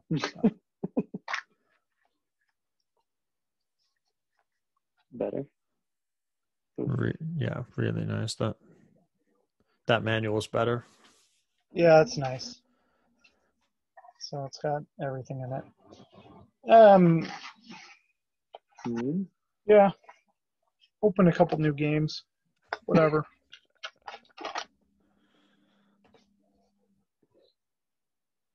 There's a whiteboard. Damn. Congratulations. It's got a big slit in the plastic here, so it's Probably been opened and then the plastic was old on it. I mean, it wasn't legit. Didn't have a hanger. EA games have hangers on them, regardless of how they're sealed. The seam on this side of this era of EA 96 doesn't exist. So, yeah. So those two games are nice new games. But they wouldn't have passed the sniff test as a legitimate factory seal game.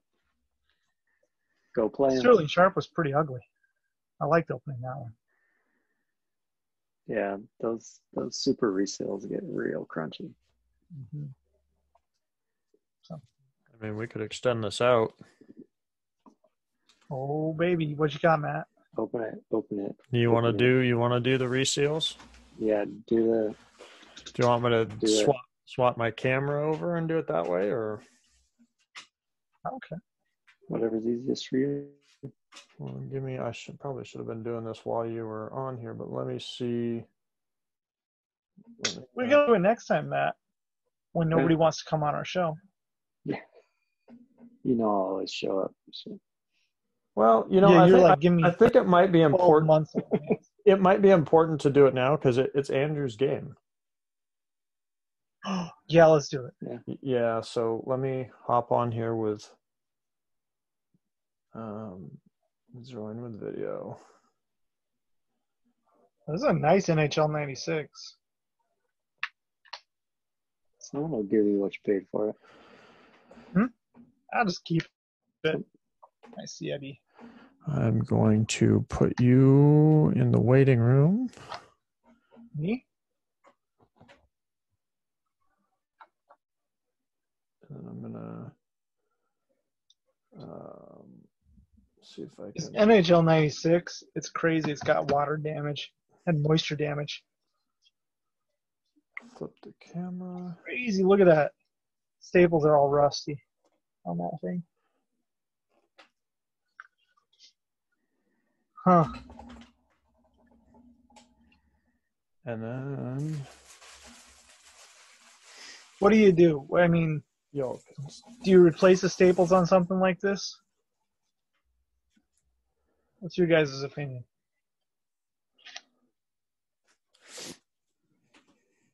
Replace No. the staples on what?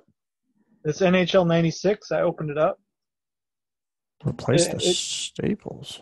it obviously had some sort of moisture damage at one point or another because the staples are all rusted. So do you replace those staples or do you just leave them? I'd leave them. Let them rust out a little more? Why not? It's patina. Patina, yeah, exactly. Dude, I don't think this Jeopardy. I think this Jeopardy had been opened. All right. We're going to go right into it. Oh, wait. Before you do, look at that. This Jeopardy had like a big slice in the manual. Let me zoom in on that. Oh, wow. See that? So they probably sliced it. The plastic came off. They pulled it off and resealed it. No, I don't know. I think it's been opened. I think it's a used game. Because the manual's got that weird dog ear that I thought just from fashion, but it's got like a big razor cut across, and like the manual's been opened a couple times. Oh. I don't know. Oh well. Okay. Back to staying on task. Okay, Andrew. What's the story on this?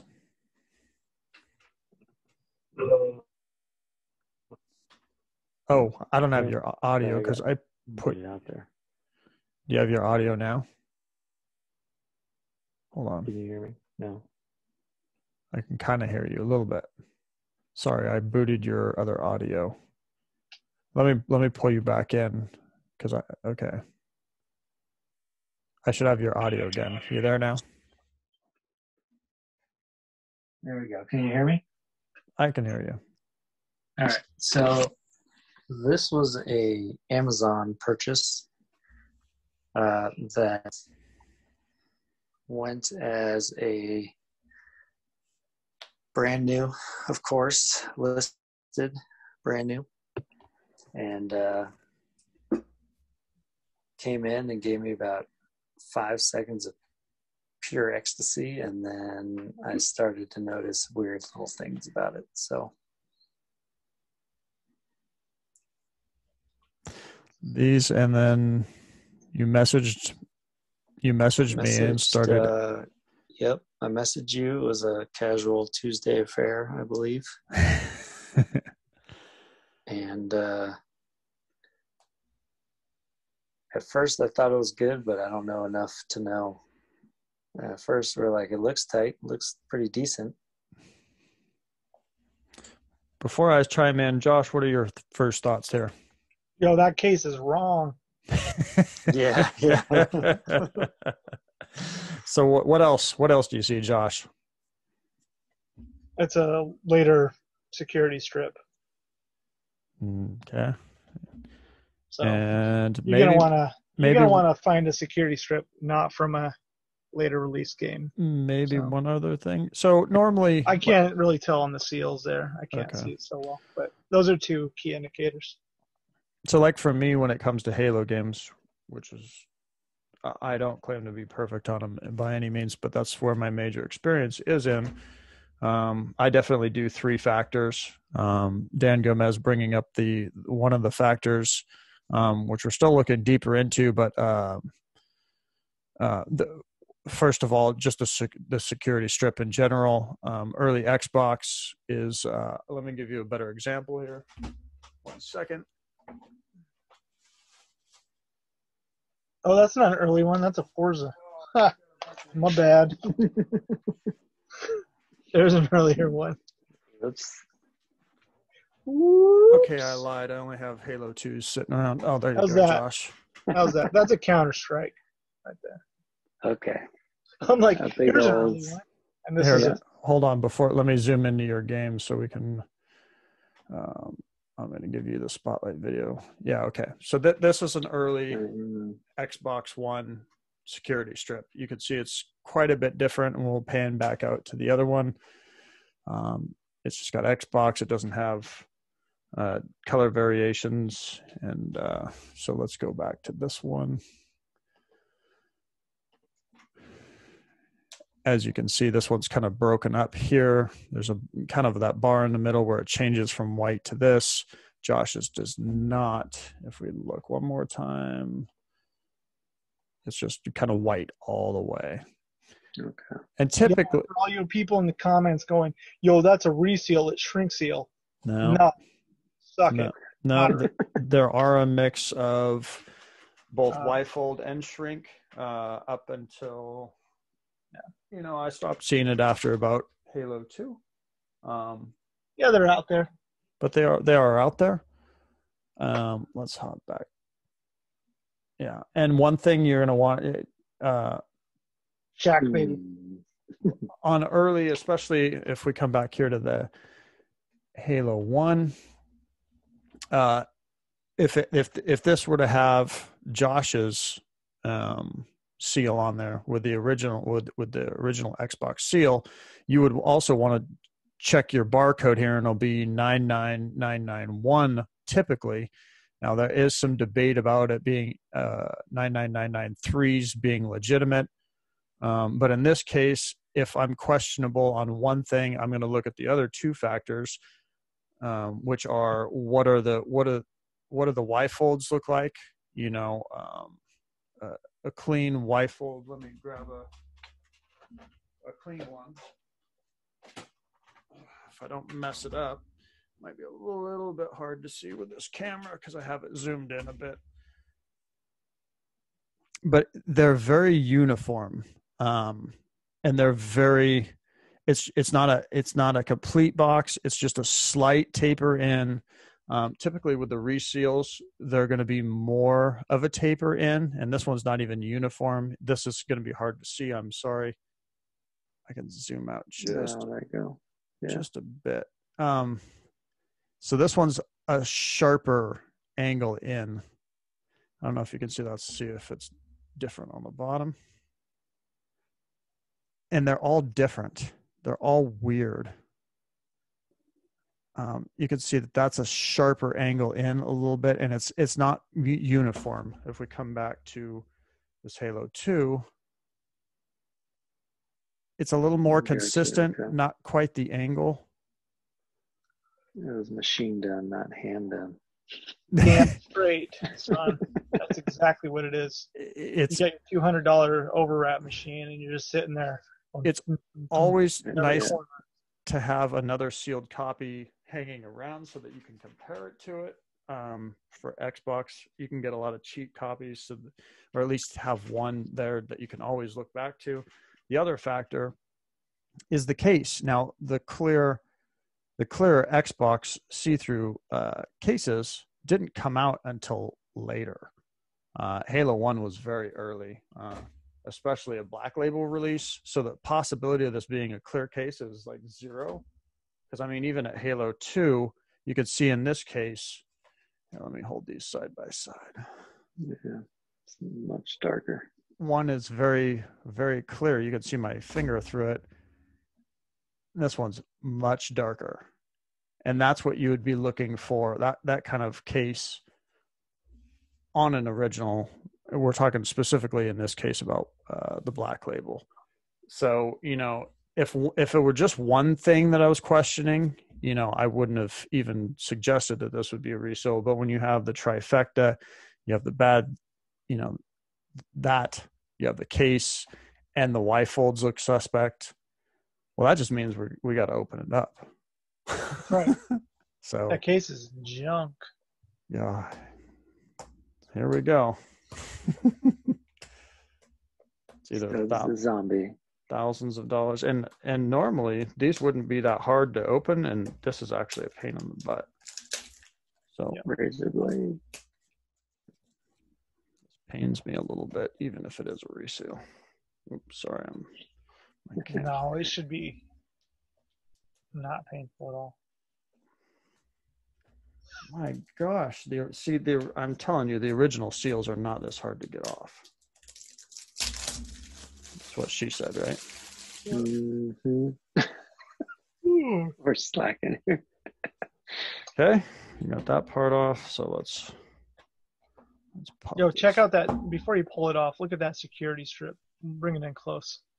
That's hand reapplied on there. Well, I would normally look for fingerprints, and I looked closely on this. I'd normally look for maybe just a slight fingerprint, where they pulled it up somewhere. Yeah, Obviously, but if you're running a heat gun on that thing, that's gonna pop right off real easy. So. yeah, but I mean,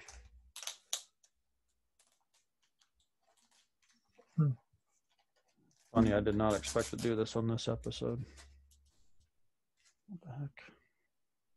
Please be a funny game inside. No, it's definitely used. I don't remember this coming in here. Why would this be? That is a bizarre. Bruce Lee, gotcha. Bizarre flyer.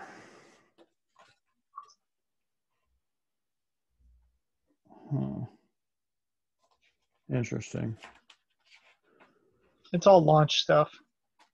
But this is odd, and I guess it could have been sliding around and hitting the middle.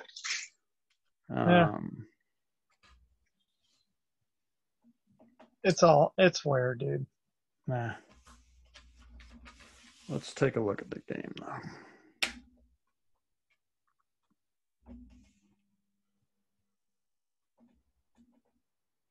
I don't know how to tell if they've resurfaced it or not. Josh, you have a clean way? Yeah, I have to see it, not on a camera. Let me look at my own light. I don't know. It's you can get them glass clean, man, if you have the right machine. Gotcha. If you got the operation, here's the thing. The way people sell shit on Amazon is you get more money if your product is new. Yeah. Okay. So if but this is a little more methodical. Somebody's taking it a new step, putting it in a different case. Oh, gosh. Putting a security strip on it and sending it on its way. So one thing I'm going to make a note about this game, and not a lot of people know this, but I can see it on this game. If you get a lot of original Halos, you'll see, and look at just the disc itself. I don't know if you can see it quite in this one as well. You'll see an NFR, a very, very, very early release of Halo, will have a much more faded Warthog. And this one's actually a little bit more faded. I'd have to pull out a recent copy, but this doesn't look specifically right. And I don't know if you'll catch it on camera versus what I'm seeing here to the disc that would have been in just a standard release black box version. But still, this case is just like 0% chance that would have been right. So yeah, somebody went to an extreme step. Yep. To sell this for money. But people need to know. Yeah, I think the case is the big telltale sign here for sure. Yeah, people need to be careful so that they're not wasting their good money. Obviously Amazon, you can send it back and most likely get most of your money back. Some of them charge a restocking fee. Yeah, but if they're a shitbag, you can also send them a threat about reporting them. So, which I have no problem doing if people are shitbags. And I don't even think it'd be that hard to. There's a nice dent here, actually, I didn't notice it until I opened it up in the. On the cover art. In the slide, yeah, that's bizarre. So I'm looking at it closely, but anyway, so I reached out to Andrew and said, hey, I'll buy that from you to open it up on the show so that people can learn and look what to watch out for. I mean, even if in some 1 billion of a % chance that this would have been real or sealed, I would still tell people to watch out and just, if you're going to spend your hard-earned money on something, at least be 99.99% sure that you have the legit deal. And I would not have ever said that this was in any way, shape, or form. Damn straight. So there you go. Awesome. We did it. We did it. We opened a sealed Halo, fake sealed Halo. Fake sealed Halo. Now we need to open a real one. Yeah. No. I got one of those. Let me No. get it. Are you guys ready? 'Cause I'm not- Here. Yeah, I was gonna say. Yeah, let me here. I want to get my camera off of here. So let me boot myself. What are we doing? Is Andrew opening a game? No. I can open a Emergency Pets DS. I got some instant games we could open. If you guys Oh, want man. instant. We will have a open off. I gotta go to bed, you guys.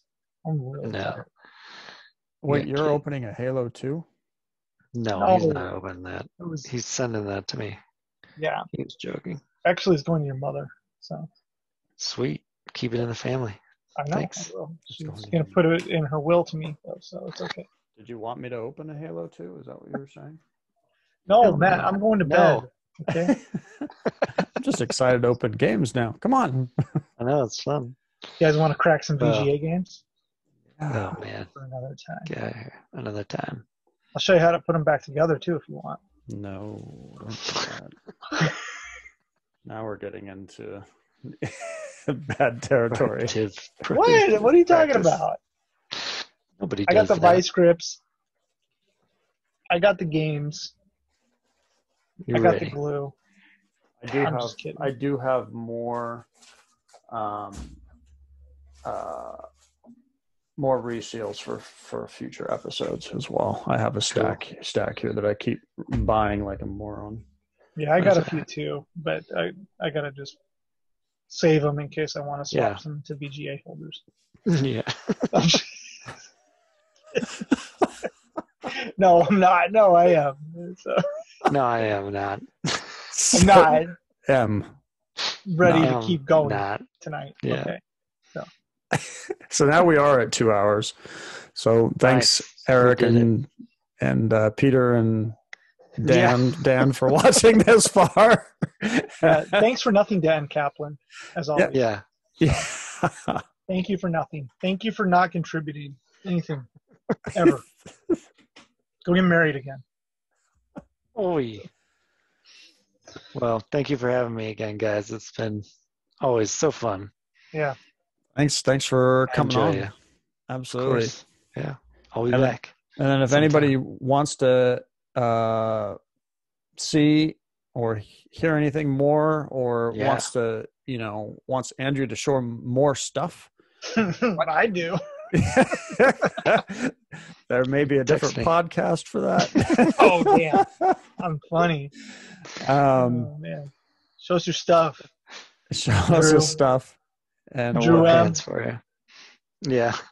Or I'll any wear pants question- for you tonight. Drew So- M is working for tips and tips only, ladies.